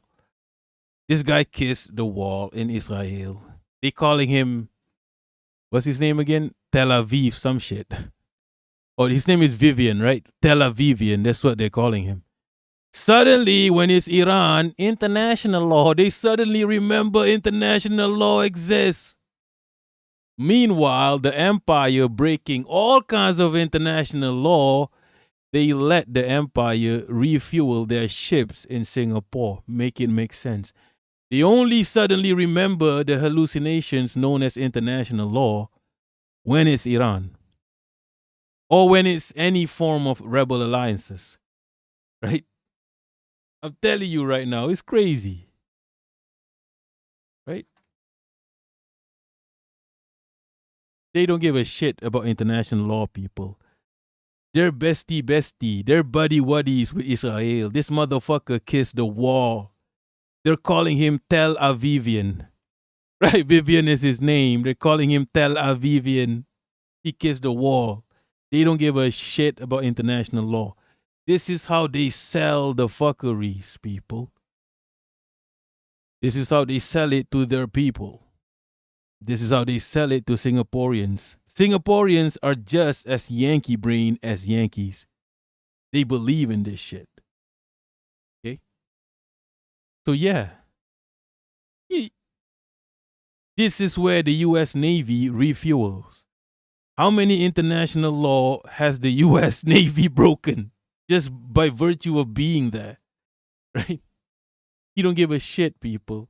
They don't give a shit about international law. They chose a side. They chose it. They didn't choose a side, by the way. They didn't get the choice. Singapore has always been the U.S. Well, before this, the European representation in Southeast Asia. And yeah. And now it's the U.S. empire. That's who they represent. Singapore is like South Korea. What South Korea is to North Korea is what Singapore is to Southeast Asia. Right? Even though most of Southeast Asia are not sovereign countries yet, we don't have the strength. You see, big up North Korea for successfully, becoming a sovereign nation. I wish. Right? Big up North Korea. They're like what Japan is to China, right? What Taiwan is to China, what Japan is to East Asia, what Australia is to whatever the fuck goes on that corner. They're a military base, an enlarged military base. They have no meaning. It's not a country. You are literally Malaysia. That's what you are. You are just a U.S. military base in Malaysia. That's a L on Malaysia for not securing the literal capital of Malaysia, people. Singapore, they stole it from us and turned it into a military base. Right? And then, okay, that's fine. We know Singapore. We know Singapore, right? We know what they're about. But yeah, I was hoping Indonesia would wake the fuck up, but I don't know. Indonesia, as we speak, they are doing negotiations with both US and Russia at the same time. At the same time. Way, the Straits of Singapore, Gulf of Trampito, White Boy Sea. People they just make up. There's like a Chinese ocean in Southeast Asia. Make it make sense. South Chinese Sea. Make it make sense. Right? South China Sea in Southeast Asia, I think. That's fuck ass. I know some people love China, but that's fuck ass as well. We need to take it back. Right? Big up China and all that, but anyway, where were we? Indonesia. Yeah, they're in negotiations with both USA and Russia. And oh man. if they go with the USA, we are fucked, my friend. Because Malaysia don't have a backbone. So even though Malaysia has chosen Iran, man, now we're fucked. We just have to pray that Iran wins. But Malaysia don't got a backbone. So that means the Strait of Malacca can just the South China Sea is to the east of Malaysia, by the way. Make it make sense. We need to take it back, change the name.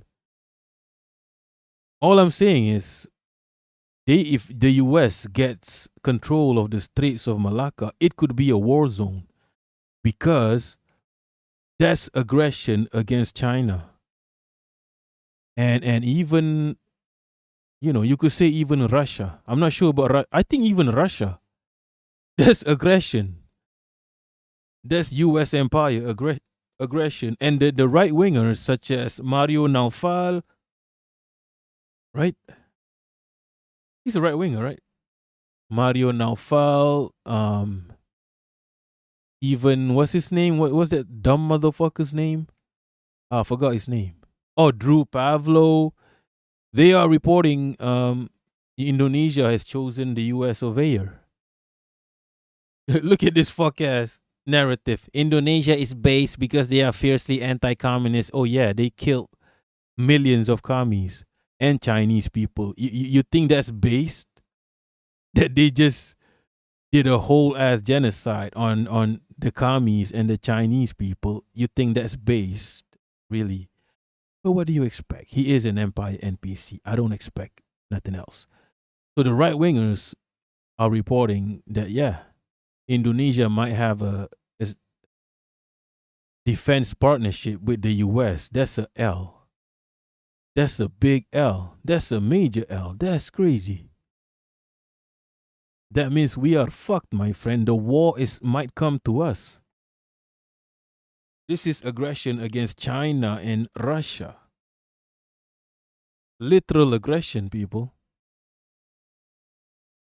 It's crazy.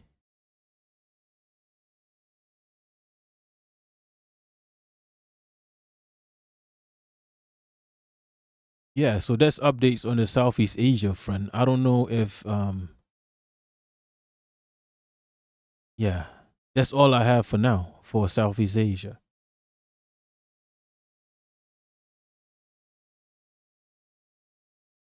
So I got about 10 minutes left. I don't want to stream too long.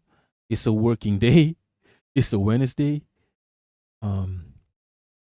And this might be my streaming time. Let's just chill for a minute.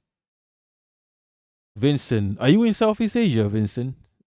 Yeah, we might be fucked. That's aggression against China and Russia, and they might take the war to us now. I don't want none of this shit. I don't want none of this shit. I beg Malaysia, just survive. If you got to make concessions with the US to survive, do it. Fuck it. That's probably what's going to happen anyway. Even though Malaysia is... Malaysia play both sides, okay? Malaysia play both sides. We help Iran, but we also help the US. So I don't know.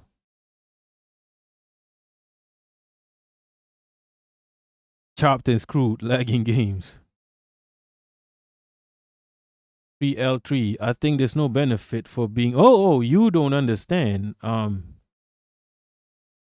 The boomerang. Okay, I understand the boomerang and shit, but for the time being, look at Singapore. It's the most developed country in it's one of the richest country on earth, Singapore.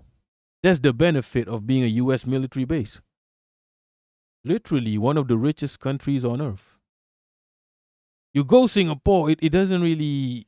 It's like Dubai. It's the original Dubai, I guess. Right? There's nothing there, really. It's just another European country. But look at them, bro. They're rich. Those motherfuckers are rich. That doesn't mean a good life for the people, but they are rich. Look at Dubai, they got hit. That's true. Look, 3L3, for most of my life, I only see the benefit of being a U.S. military base. This is the first time. This is unprecedented, people. I don't even know what unprecedented means, but this is unprecedented because I never seen this. I never seen this shit. I never seen multiple U.S. military bases get hit at once. I don't think I've ever seen. Has anyone seen something like this? Has anyone seen something like this happening?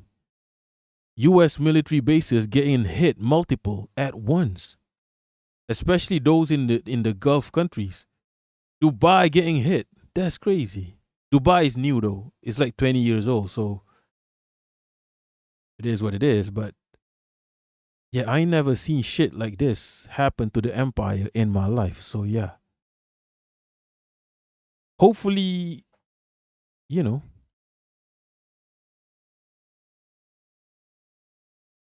Mark Pauline, extraction economy. White man was promised all of Earth resources. Yeah. Slice of the universe. What are the sovereign countries that we currently have? Oh shit. I don't know. North Korea. Iran is trying to become a sovereign country.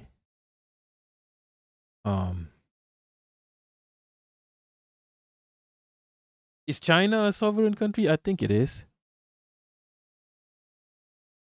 What's good, Fred Ayin? What happened to you? Let me see if I can Google this, because you'll never get it through Google, because most people don't really understand what sovereign means. What are the few sovereign countries on Earth?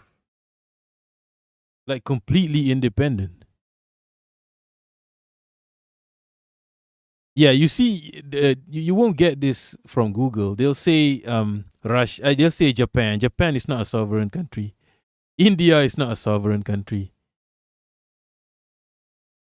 Yeah, maybe this all four of this. Iran is still not sovereign. Maybe they are now that. We'll see. Iran is on its way. I think Iran is on its way. I don't think even Pakistan, even though they have nuclear, is a sovereign country. No way.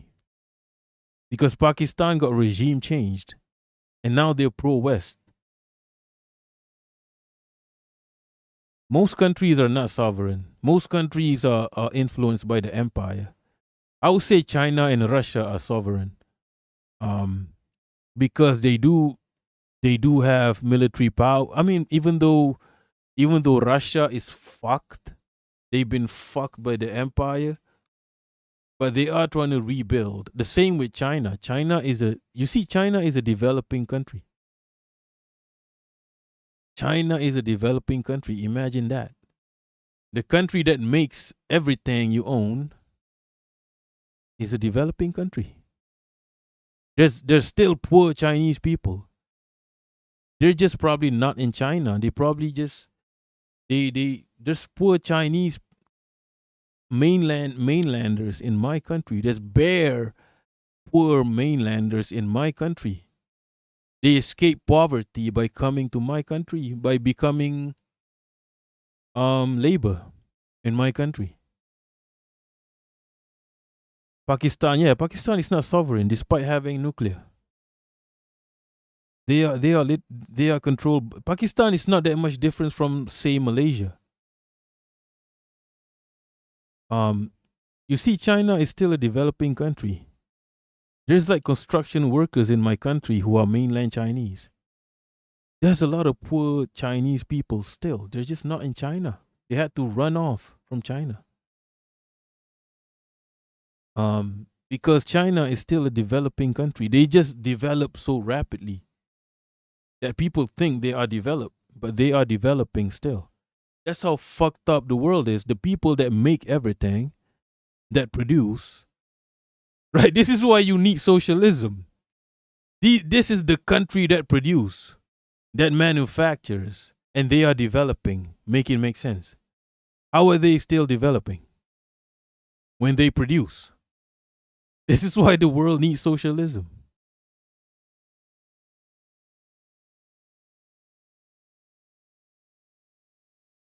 At Klim Kim Tap, the regime change was internal BS, not really a work of the. Come on, I'm pretty sure the U.S. had. Nah. The U.S. had a hand in that. At Klim Kim Tap, they had a say in that. They don't like Imran Khan. Imran Khan is too friendly with the Russians. That has the smell of the U.S. all over it, right? Yeah, Arbeiter, exactly. The U.S. influence is tied to basically nothing. Like literally nothing. It's tied to violence, actually. It's tied to, the threat of your country being genocided and being cut off from the rest of the world. That's what's holding the U.S. down. That's what's holding the U.S. down is the fact that they're violent barbarians that will do anything. They don't give a shit about starving babies. They will do it to exert control.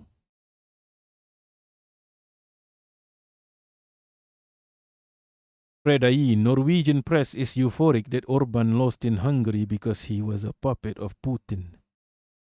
No one says he was equally a puppet of the U. That's what the Hungarians are saying, yeah. That it's not that black and white. It's the same with my country, right? We're puppets of whatever. We just got to do whatever to survive. Like, we'll help Iran, but we'll also help the USA. Even though we don't help the USA as much as Singapore or Indonesia, but we do it also. But what are we going to say no to the USA? They can destroy us just like that.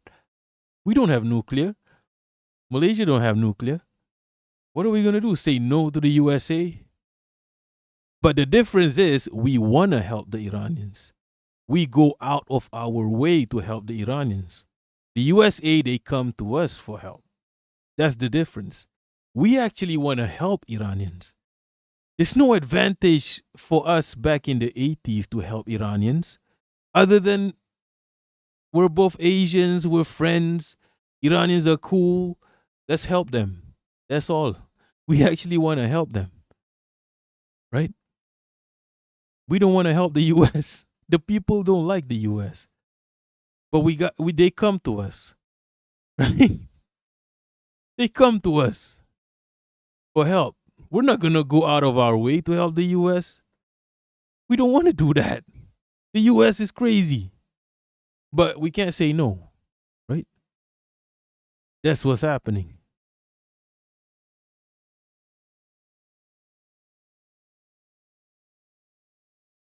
Arbeiter, I suppose the threat of violence is more. I think that's what the US economy runs on, the threat of violence.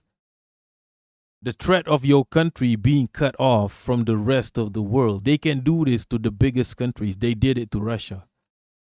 They literally cut off Russia from Europe. I don't know why Russia is pragmatic, I guess. They still want to be part of Europe, I think by now Russia should just make a stand. Fuck it, we're Asians. They treat you like you're Asians, right? They treat Russians like they're a bunch of fucking orcs. So Russia might as well go, fuck it, we're Asians. Fred Ayin. Wait, why do you get arrested? Fred Ayin. After I got arrested, I'm considering becoming Muslim. Well, what? No, you should become Muslim for protection. Right? Nobody fucks with the Muslims, right? At Klim Kim Tap, if Imran Khan was not messing with the promotions in the army, Look, at Klim Kim Tap, whether you like it or not, the US had a hand in that. They do. They did. Right? But you have nuclear, okay? You have nuclear. I wish we had nuclear. Fred Ayin, I tweeted about Americans. Really? You could get imprisoned for that? Wait, what? Fred Ayin, that's crazy. Wait, are you? What's your name on Twitter? Fred Ayin. What's your name on Twitter?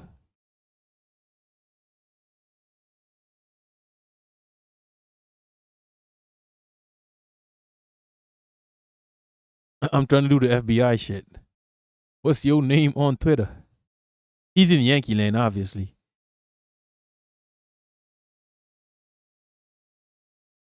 Oh, you had to delete everything. That's crazy. They can do that in Yankee Land? Yeah, of course, right. The land of freedom. Ray, they're arresting people. Wait, in Australia? For watermelon symbols. Oh, okay. Yeah. Holy shit, Fred, I remember. I don't think I can. Yeah, you're not here anymore.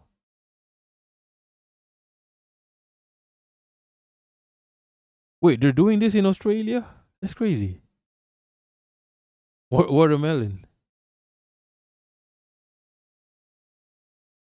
It's mad in. Yo, Fred, that's crazy. You're in Norway. Ah, okay. Wait, Norway can do that?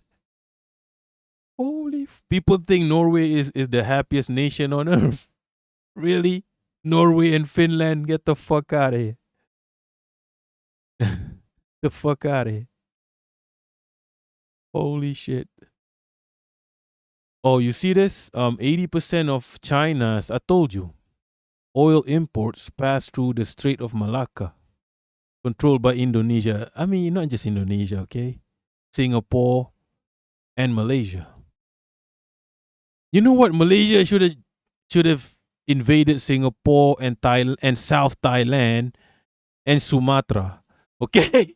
I don't want to be an imperialist. Malaysia should have invaded Sumatra over here. South Thailand is practically Malaysia. I don't know why Thailand owns South Thailand. South Thailand, they speak Malay. They keep getting bullied by the rest of Thailand. I don't know why Thailand still has South Thailand. Malaysia should have taken South Thailand. Thailand is fuck ass. South Thailand is where Thailand let the Japanese in to invade Malaysia. Malaysia should have invaded South Thailand and taken back Singapore. Okay, now we have total control of the Strait of Malacca. Imagine that. I don't mean to be an imperialist. This is not imperialism. We were an empire. This whole shit was an empire. Nusantara. There's even a name for it. Right? Malaysia should have taken. Sumatra wants to be part of us, by the way. Bro, Sumatra over here, right? They want to be part of Malaysia because Indonesia is fuck ass. They want to be part of us. Right? South Thailand want to be part of us. They keep getting bullied by the rest of Thailand. So why not just take them? Right? Malaysia is we're so too chill. Malaysia is too chill. We need to have we have the empire blood. We have pirate blood in us. Right? Just take those territories. Sumatra literally wants to be part of us. They want us to build a bridge between Sumatra and Malaysia. So why not just take it? Here we go again, lagging games. Fred Ayin, I threaten Americans. Holy shit. Fred Ayin, my tweets were kind of bad. Be careful, bro. Just relax, lay low. Fred, just lay low, okay? People in the Imperial Core, just lay low, send money to the Rebel Alliance. Ray, head of our intelligence. Oh, okay. Yeah, it is what it is. You're living in a military base. I'm living not far off from a military base, U.S. military base, Singapore. Singapore is like what, 400 kilometers? It's not that far. It's like a 5-hour train ride. Malaysia is too chill. Take over South Thailand, take over. Malaysia need to be more imperialist, okay? I beg Malaysia, be more imperialist. Yeah.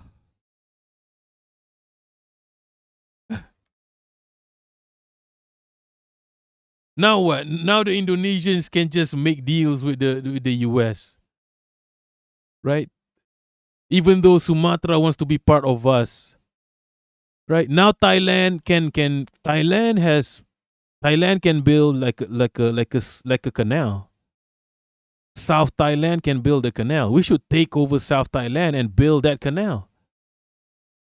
Then we can impose a toll. Yo, Malaysia, wake the fuck up. This is the wave. You need to be more imperialist. And I'm not talking about the US version of imperialist where you want to take over the whole world. Take over your whole locality. Take control of your locality. Sumatra wants to be part of us. South Thailand wants to be part of us. Take them. Just take them. Okay? Right? Just take it. You know, then you have control over the Straits of Malacca. Then you can do a canal in South Thailand and you can toll. You can toll these motherfuckers. Right? Whether it's China, Japan, US, toll. You gotta pay the toll to get in. Right? Do I gotta teach you this shit, Malaysia? Why you gotta be so soft? Why are you gay? I'm not saying gay people are soft, okay? They're not. It's just an outdated slur that I use sometimes. Miku, if you're nasty. Girl, take him. Ray, when I was working, I used to look over Singapore stores as a regional. Have you been to Singapore? Slice of the universe, can't say no to the mob. Just take it. Malaysia. Too chill. Malaysia is too chill. Right? Not imperialist enough. We can barely hold our own country. East Malaysia wants to fuck off. You need to exert control, Malaysia. You need to have imperialist ambitions within your locality. That makes sense. The same way Russia is rescuing, you know, people in Donbass, people in Mariupol, right? Same way. Sumatra wants to be safe from Indonesia. South Thailand wants to be safe from Thailand. Why can't we be the Captain Save-A-Ho? Right? Why can't we be Captain Save-A-Ho? The hoes want to be saved. Sumatra wants to be saved. South Thailand want to be saved. Imagine the control that we have over the whole world. Imagine how rich we can be, Malaysia, if we just build, you know, if we become Captain Save-A-Ho and we can build a canal, we can have the control. If you can't afford the toll, the shortcut, you can go through the straits. We got control of the straits. Right? If you have some peas, if you have some yuan, you can go through the straits, the canal that we're going to build in South Thailand, which is now North Malaysia. Right? Yo. Holy shit.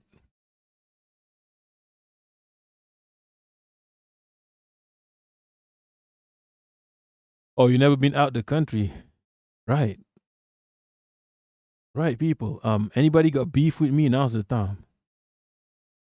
Wait, have I covered everything? Oh yeah, the Dugin shit. Dugin shit. I watched I watched what was it? I watched this. I don't know why I watched this. Professor Jiang, Sneako, and Dugin. It was a crazy watch. It's like listening to it's like listening to uncles, Malaysian uncles, talk in the coffee houses. Just talk shit. What the fuck is this shit, people? What kind of tangent is Sneako going on right now? Right?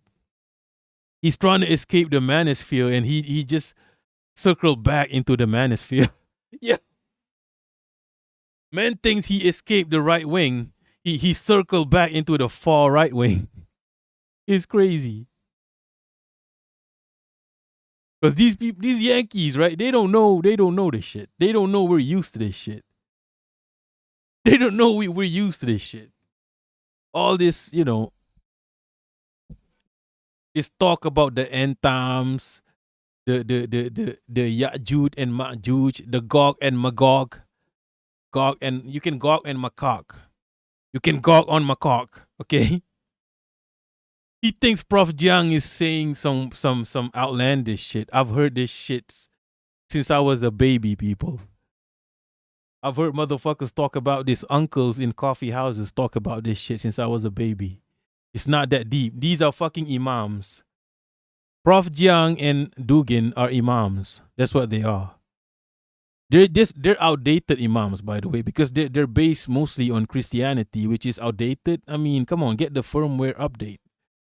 Get the Shia. That's the firmware update on Christianity, right? Come on, son. These are outdated imams, people. Talking about the end times, Dajjal, which is Antichrist, Ya'juj and Ma'juj, Gog and Magog. You can Gog and Magog. Right? I think you top. I watched the Dugin. No idea what they said. Yo, they're talking about Dajjal and end times. It's some religious fuckery, okay? It's hallucinations, people. It's hallucinations. Sneako is circling back to where he was. This is the manosphere. The manosphere is... This is why the manosphere fucks with Dugin and Prof Jiang heavy. Right? This is far right-wing shit, by the way. Sneako is still within his bubble. He thinks he's escaping the right wing, the manosphere. Yeah, you just circle into the far manosphere. The deep manosphere. That's where you is. They're just talking shit, people. Hallucinations. It's like a bunch of uncles just talking shit. I've heard this shit since I was a baby. Talking about Epstein class. It's not Epstein class. It's the capitalist class. Come on, son.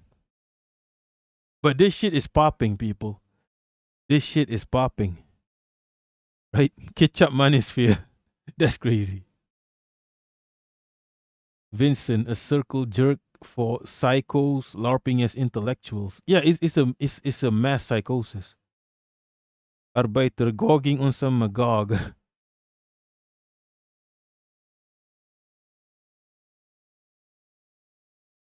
At Klim Kim Tab, I studied all the Dajjal stuff for years. Yeah, we've been hearing about this shit. But to Westerners, they're like, holy shit, this makes so much sense. Oh no, holy shit, Antichrist. Holy shit, people. Come on, son. It's all hallucinations. How about you pay attention to what's happening right now? Things that you can actually see. Right? Things that you can actually see. Right? How about you pay attention? Wake the fuck up. Stop obsessing over things you don't even... Stop obsessing over prophecies based on hallucinations. Right? Just obsessing over something that just... What the fuck is this, people? The Antichrist, the Gog and Magog. Focus on what's happening right now. Right? Even like Illuminati shit, like you can't even see it. Focus on what you can see, what you can actually see and experience right now. What's happening? Not some rando motherfucker who's supposed to take over the world. Right?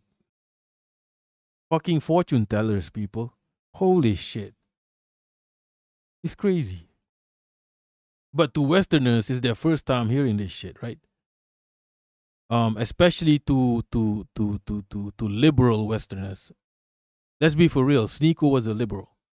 Okay? It's the first time hearing this shit. To us in the East, yeah, there's variations of this shit. Ray, I'm getting sick of shit men. Too old for the witch. Was good, Unc. The Christian cult stole all the stories anyway. You can't trust, and they can write new stories. There's no rules to this shit. Christians have no rules. They can rewrite that shit. Right? They can say whatever the fuck they want. At least Islam has one book that's just unchanged. At least Islam has one book that's just unchanged. Even though you don't know, maybe it was changed at some point. It could have been changed. Because at some point it was the Quran was through memorization. So yeah, it could have been changed at some point. Who knows? But at least that has been unchanged for a long time. You can't just simply rewrite the Quran. Yo, my name happy. I'm so sad for Lebanon. Yes, big up Lebanon. Right? Send whatever help you can to Lebanon and Palestine. Oh yeah, there's the controversy surrounding global Sumud flotilla. Wait, I got to reply to something.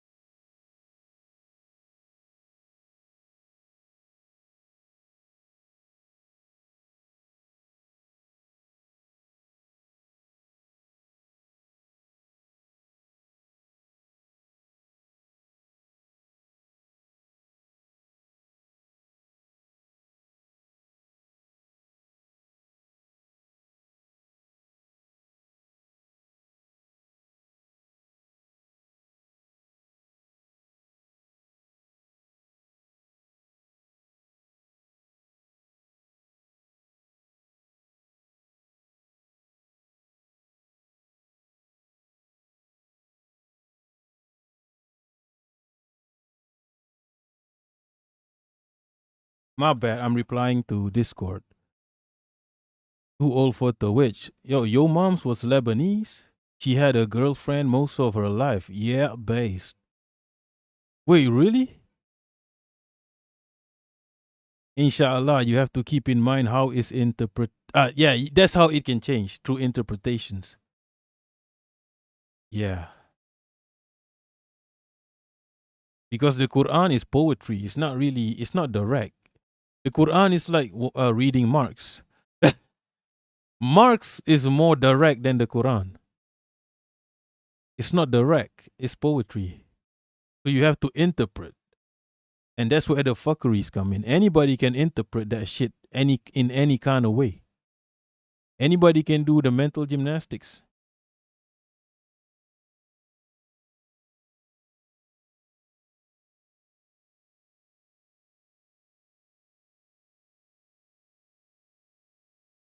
Yeah, big up the Lebanese.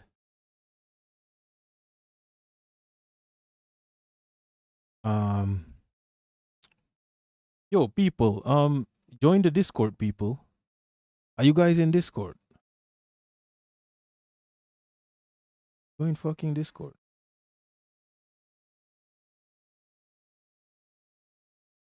Ray might go squat on some farm somewhere. Yeah, just lay low. Lay low, send money to the resistance. Lay low. There's a new global Sumud flotilla, and apparently there's been sexual. I don't know. Let me check. Look, the global Sumud flotilla in Malaysia was on some fuckeries. They had a music video. I talked about this already. Like they became influencers. They're doing song and dance. The Malaysians on the global Sumud, they've become influencers. So people are questioning, what are you doing this for? Are you trying to what are you doing this for? It's not like you actually literally delivered the package to the Palestinians. If you want to deliver a package to the Palestinians, give them money. Just give them money. Stop trying to make these failed journeys for clout. Like, I'll be real. People are questioning the validity of this flotillas, right? I guess it's good for attention, but there's no real material help there. You want to help Palestinians, give them money. I'll be real. And let them figure it out. It might be more expensive for them to buy stuff. However, they will get things done. The Palestinians, the Gazans, will get things done if you give them the money, even if it's expensive. Rather than keep trying to send stuff and failing, just wasting resources. I guess you can get some attention out of it. But giving the Palestinians attention just does not stop the genocide and does not help them in any material way. But yeah, you know what? I'm not gonna talk down on them. But the locals, the Malaysians, are starting to question, why are you doing this? Because they became influencers. They started doing songs. Like, what?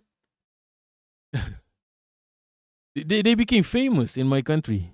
The people on the flotilla. So the locals are like, And then they did a music video about it. The locals are starting to question it. Because there are actual people doing groundwork or helping Palestinians beyond the attention. Because the best way to materially help the Palestinians, just send them money. And then they decide they'll do stuff. They'll build schools, they'll build water pumps, they will rebuild, a lot of things that they can. They'll cook food, they'll buy, they'll buy animals, they'll buy meat. They'll figure it out because you can't send stuff to them. Israeli is blocking that shit.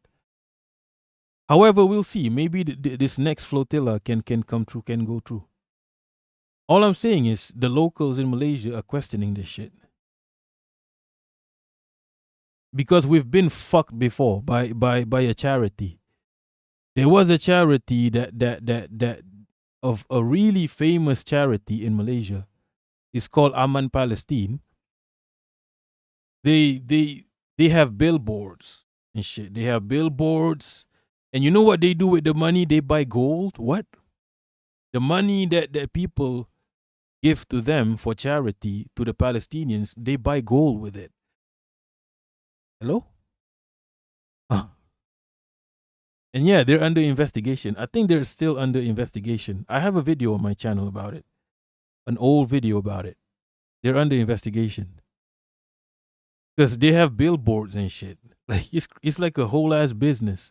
We've been fucked before by these charities. That's why we're vigilant. That's why when some shit smells funny, we're like, yo, what is your purpose? Right? Jasmine Karasa, that's why there are schools of, what's good, Jasmine Karasa? Schools of interpretation of scriptures with a long history of analysis. It's important to know that history. Otherwise, we get people reading and making wild interpretations. Yeah, that's true. But then you have the religious people who's like, just trust the imam. The imam is right. They kill over this shit. That's why you got to do your own reading. If you believe in it, of course. Fred, Palestinians are insane in building and surviving. Yeah, they are. I'm telling you right now, you want to help them, just send them money. This is what I'm saying. If you want to help the Rebel Alliance, you want to help the resistance, just send them money. Let them figure it out. Right? Waving dildos in the air, I don't know what that's gonna do. I have no idea.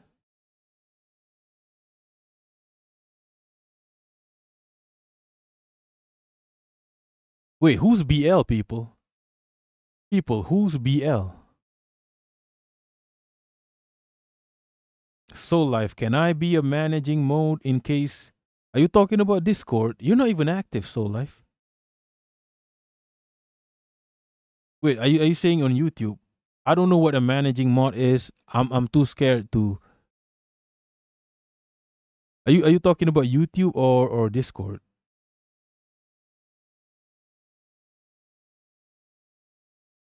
So far the mods are okay in Discord. Yo, Fred, your comment got deleted by YouTube, I think, or Twitch. Oh, here. I'll consider it. I don't know because I don't know what that means yet. Okay, so who is BL? There's some kind of fuckeries happening in the global sumud.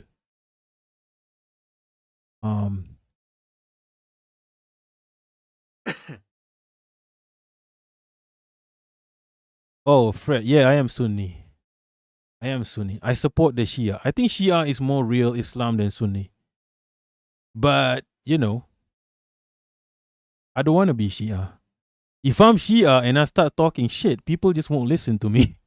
They say, you're Shia, fuck you. That's why I don't want to become a commie. I don't want to become a commie. Right? I don't want to have to defend fucking Soviet, Russians, China. No, I don't want to have to do that. I want to argue with a clean slate.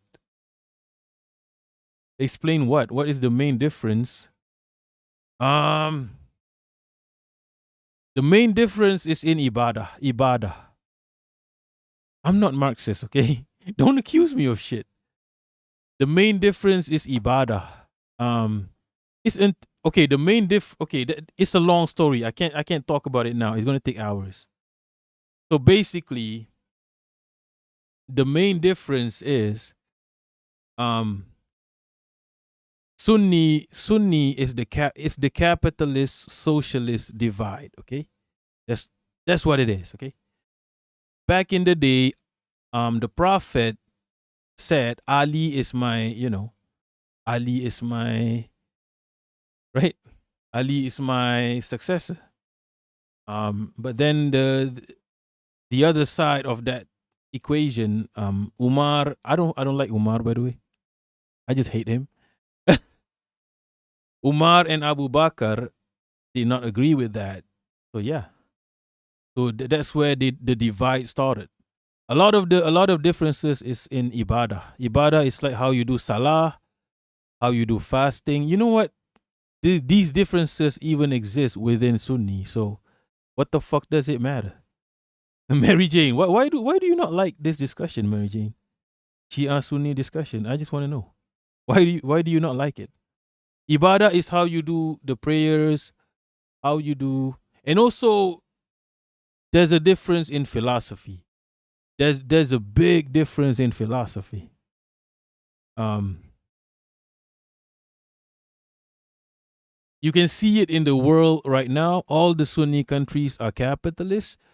The Shia country at least tries to do some form of socialism. Okay? It's a primitive form of socialism. Because Islam does, in terms of governance and finance, Islam does not contradict materialism or communism. Islam does not contradict that. In terms of governance and finance, mostly we agree. Mostly Islam is anti-capitalist in terms of governance and finances, economy. And that is in line with socialism, except for Sunni for some reason. Islam is anti-monarchist, anti-feudalism, anti-capitalism. Okay? However, the Sunni and Shia divide. The Sunni became feudalist, monarchist, capitalist, which is wrong, which is haram. Okay? So yeah, that's the divide. That's the divide, pretty much. Ali is, I can't go into this. It's a long ass story. Ali, Umar, Abu Bakr, these are all big names in Islam, okay? Post Prophet Muhammad. That's where the divide. There's Ali, and then there's Umar and Abu Bakr. Abu Bakr was rich. Umar was a fucking murderer. Umar was a murderer. He was wilding out. Umar is like Andrew Tate, people. He's way worse than Andrew Tate.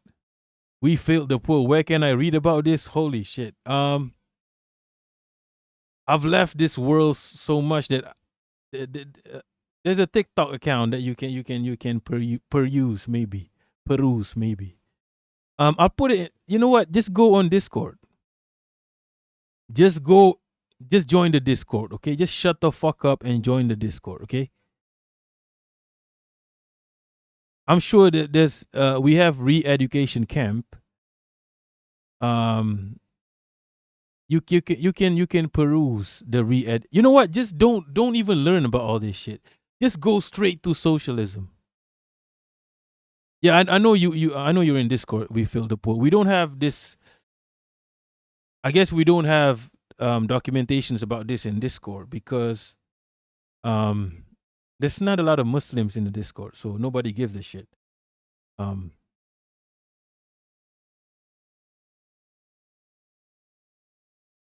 Amandu, the Caliph and the Imam, the making of Sunnism. I can't vouch for this because I never studied it. I never studied anything post Prophet. I'm like Atlim Kimtab here. I'm a fundamentalist. I never studied anything post Prophet. I just studied Prophet shit. The Prophet gave us the Quran. Anything which happened after the Prophet is not part of the religion. It is Arab politics. This is true. This is actually true. But if you look at the Shia countries and the Sunni countries, which one is more in line with the Prophet is the Shia countries. Who's fighting crackers? Who's fighting crackers? Iran, Hezbollah, Ansarullah, Shia. Who's buddy-waddies with the crackers, with the enemy? Who's buddy-waddies with the enemies? All the Sunni countries, people. All the Sunni countries. Just look at what's happening right now. That's all you need to know. Okay? That's all you need to know.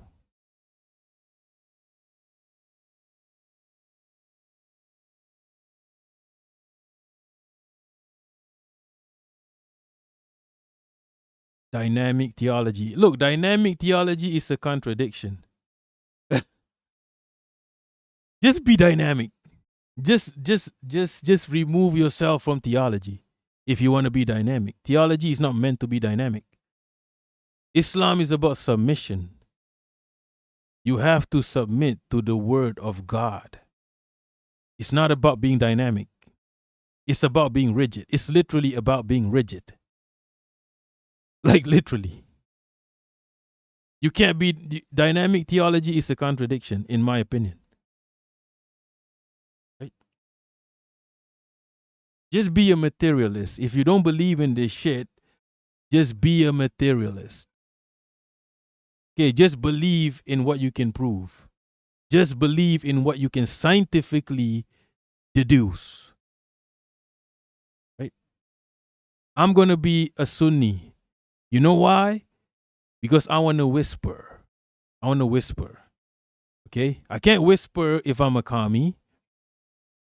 I'll get canceled immediately. He's a commie. Of course he's going to believe in that shit. Oh, he's a Shia. Of course he's going to believe in that shit. I want to whisper. Okay? Do you think the devil comes in one form? Right? You see how the capitalists do it. Do you think AOC is a fucking progressive? Do you think Trumpito is a conservative? If you want to whisper, you have to LARP. You have to LARP. Okay? If you want to whisper. You see how the demons do it. You see how Trumpito does it. He's not a fucking conservative. He's a fucking liberal. He's the most liberal man in the USA.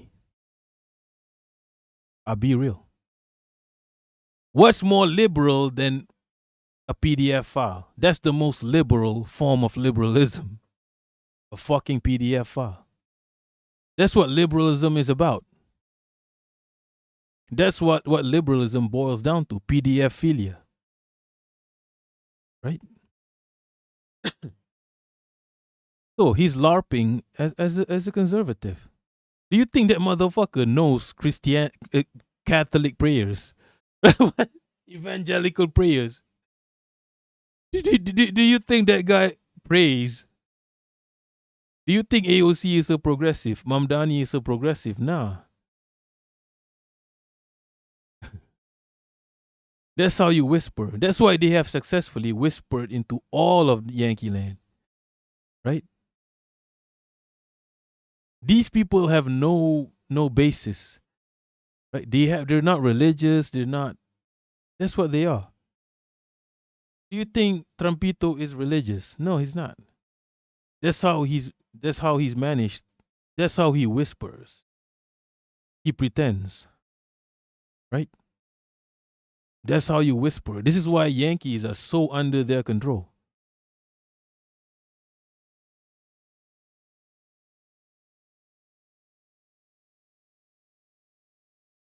Fred, I need to study the difference, but is that more important to Muslims? Why do you need to study the difference? A lot of it is ibadah. Like for example, Shia pray. I remember this when I was a child. Shia would pray to they would put a rock on their heads. Okay, it might seem weird to us, but even the act of prayer is weird to other people. So why even? Maybe they can rationalize it by they want the surface. I don't know. Maybe because in the modern world, this is not the ground, so they carry a rock from the ground. That makes sense. Maybe when you bow down in the modern world, you're bowing down to concrete. It's not actual earth, so they carry a rock. They put their foreheads on the rock when they pray, right? Trains. Indonesia doesn't choose USA. Prove it. Do you have the documentations?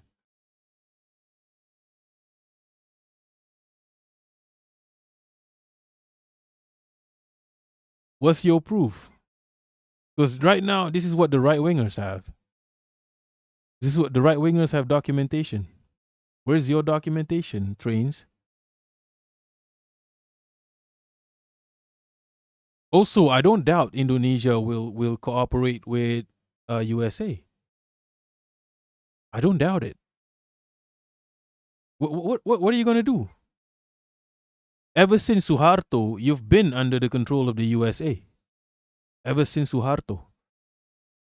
And all these presidents of yours, ever since Suharto, they're all pro-USA. Even Malaysia is pro-USA. So how are you going to say we don't choose the USA?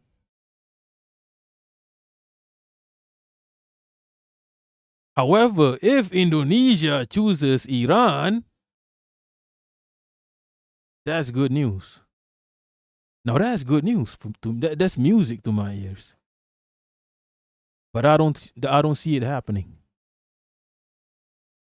Lagging games because your head. Yeah, that makes sense. As a Sunni, when I was small, it's like, why are they praying to a rock? But now that they explain it, that makes sense. Why not?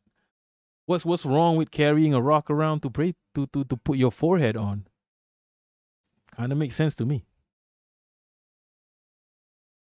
I think just go straight to the firmware update. Just go straight to communism. As long as there's nothing better than communism, just go straight to communism.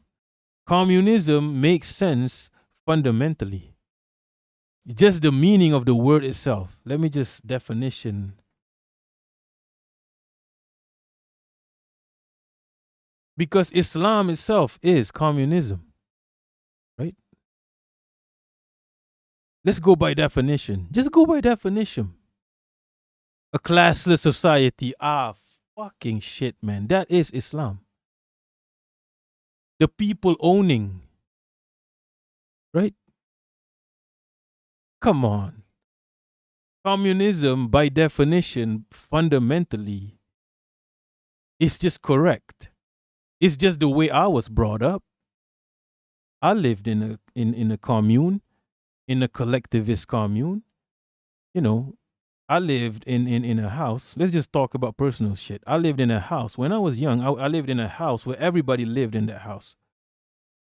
This is some Asian shit that Westerners might not understand. Everybody lived in that house. Everybody lived in that house and everybody went back to that house, even if they live somewhere else. It's called a hometown, right? Some of us are rich. Some of us are not so rich. Some of us are a bit more well off than others, depending on the time. Sometimes there was a time when my family was on the low rank.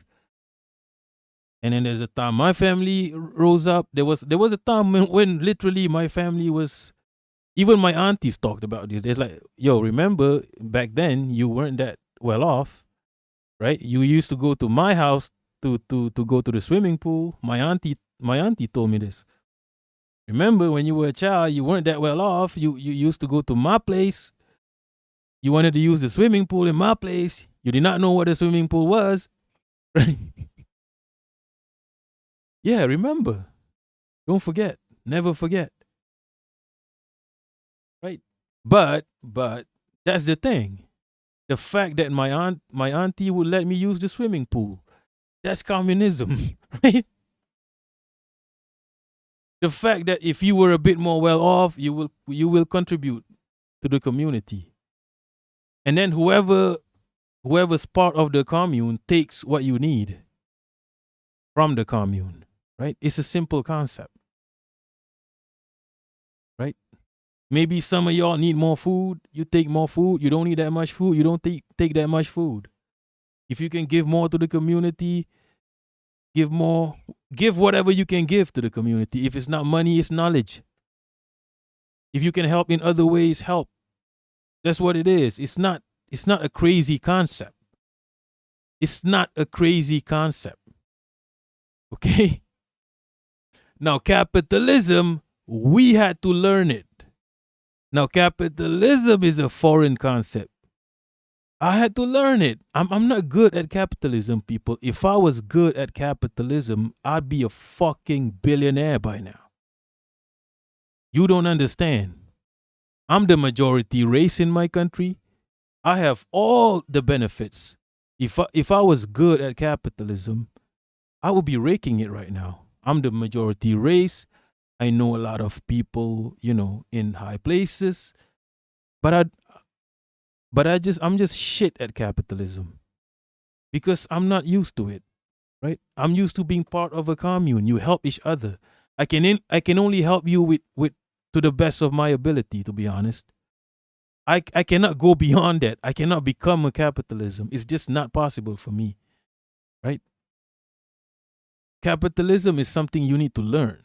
Communism is something you're born with in Asian countries. I don't know what happens in the West. Communism is something you're born into, right? Capitalism is something you have to learn. I'm telling you right now, it's not for me. I can't do it. I'm just not naturally able to capitalize. Okay? It's too much for me. I can only give you what I'm capable of giving you. Okay? To the commune. Right? Everybody got a part to play. I can't be individualist. I just can't.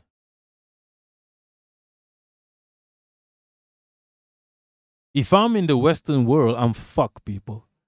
Because I am a product of communism. Not communism, the communism that you know of. The fundamental meaning of communism. I am literally a product of that. Okay? Whatever success that I have is because of the community, because of the commune. Okay? It's not individual success. And I also do not consider individual success as success. As long as there's still people in my country who are not successful, then the country is not successful. It's a simple concept. Yeah. It's not a foreign concept at all. At Klim Kibtab, it is way better to put the forehead on the rock instead of rubbing your forehead on the carpet. That makes sense. In that sense, Shia makes sense. But to us in the Sunni world, like, what the fuck is this shit? I am a racist. I am a Mongoloid.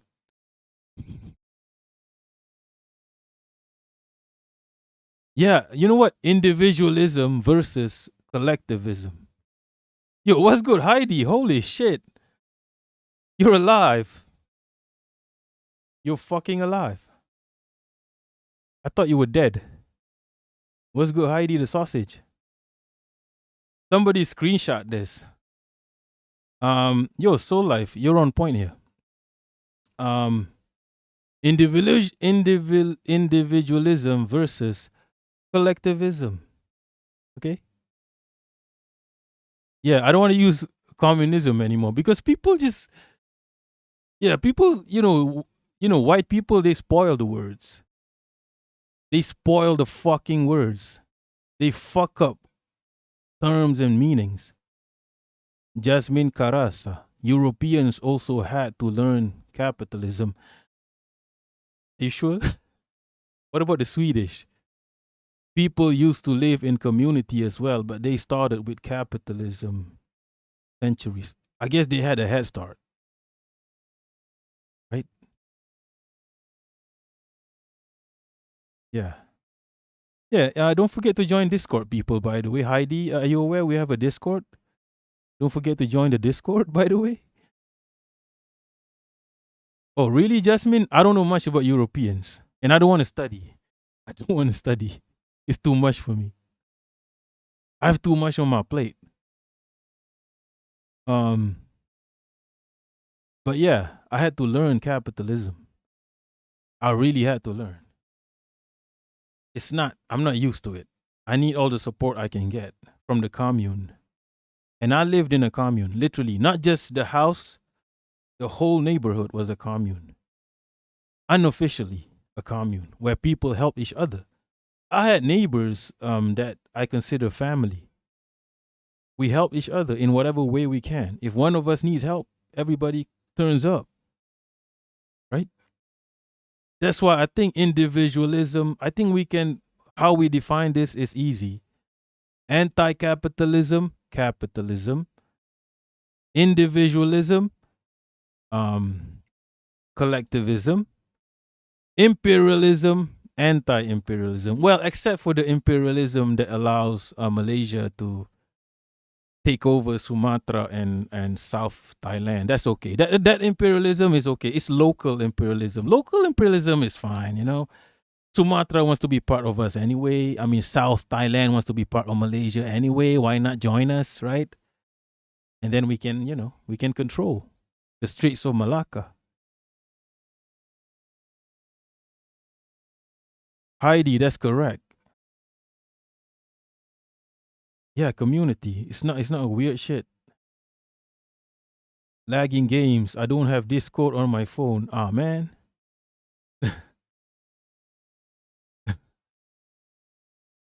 Yo, yesterday was funny. Yesterday was funny. Lagging games. That was crazy. I didn't mean to do that. We raided Reiki and that was crazy. Nah. Yesterday was funny. Yesterday was crazy. Okay, I gotta go now. Reiki is online too. Reiki is online too. I did not mean to do that, but that's what happens when you raid liberals. Leaping Larry is online. Leaping Larry. Let's go, Leaping Larry. Let's go to people we don't disagree with.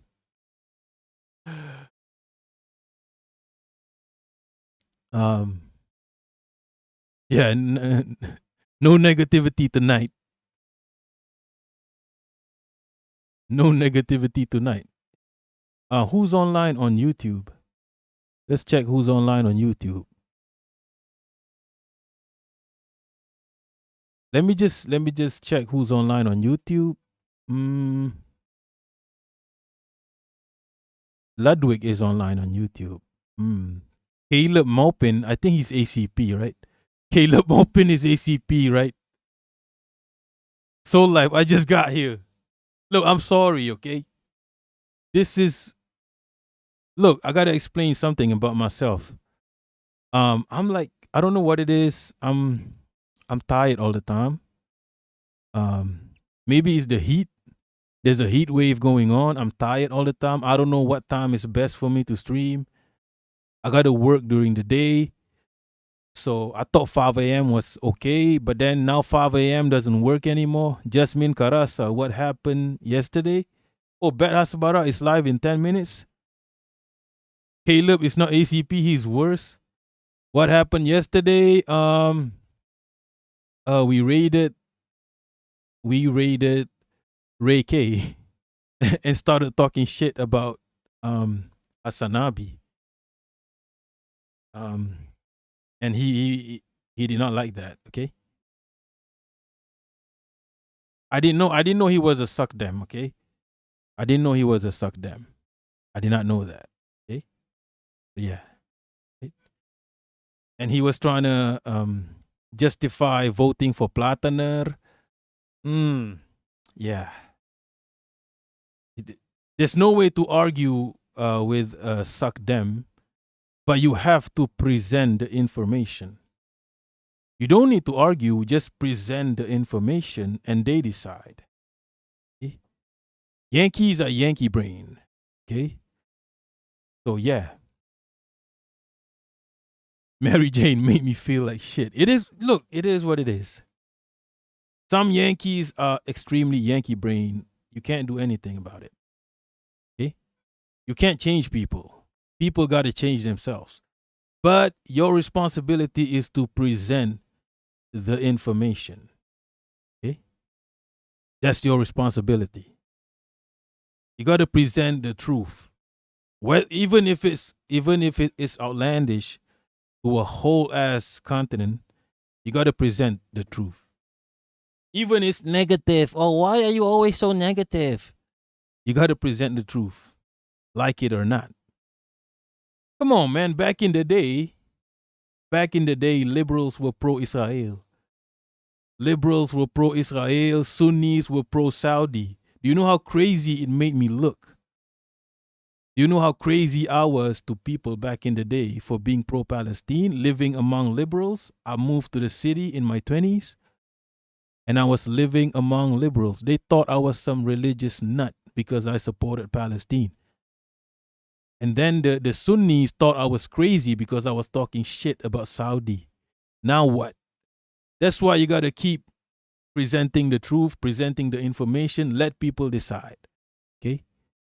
Is Bet Hasbara online yet? Where's Bet Hasbara? Oh, they have a premiere. It's not live. I'm going to go to... YouTube is so fuck ass. I'm just going to go to some rando on YouTube. A football stream. And to which we're going to raid. No Ray K tonight. We don't want trouble. No Zach AP. We don't want trouble either. Leaping Larry. 7. No, it's not a live Soul Life.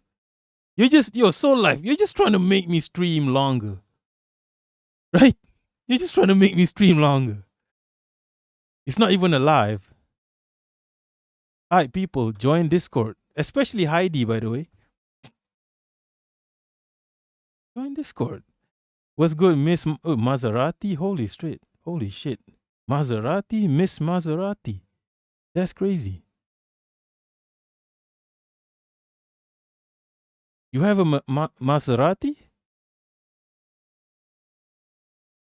Really? Okay, Soul Life, find the stream for me to rate on YouTube. You got 1 minute. I gotta go in 1 minute.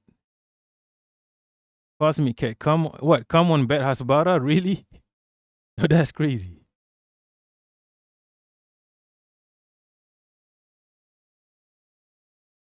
Yo, you just work for race teams. Holy shit.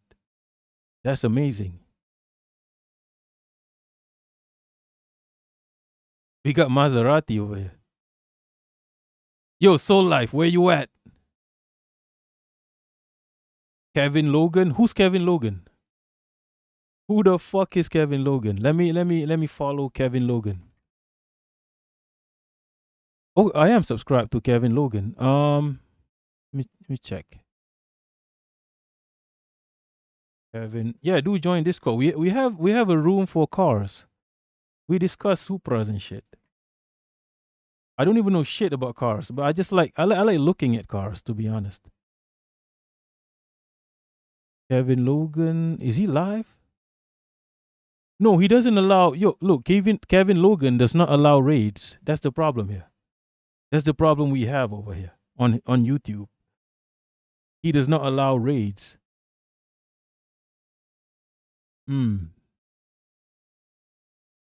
Nah, fuck it. I'm gonna send y'all to the Turks.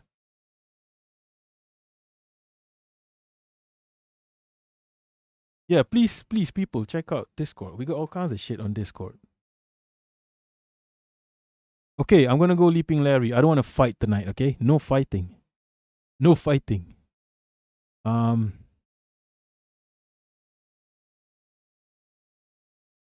Leaping Larry. This is someone we fucks with, okay? This is someone we fucks with. So yeah, no fighting. So yeah, people, Mandem, listen to me. Join the Discord, join the discussions, get fucked. What else? Yeah, that's all pretty much. Look into my eyes. Love for the love. That's all for now. Oh yeah, we're gonna rate Leaping Larry, by the way. Juche gang. Love for the love. That's all for now. Thanks for watching. Peace.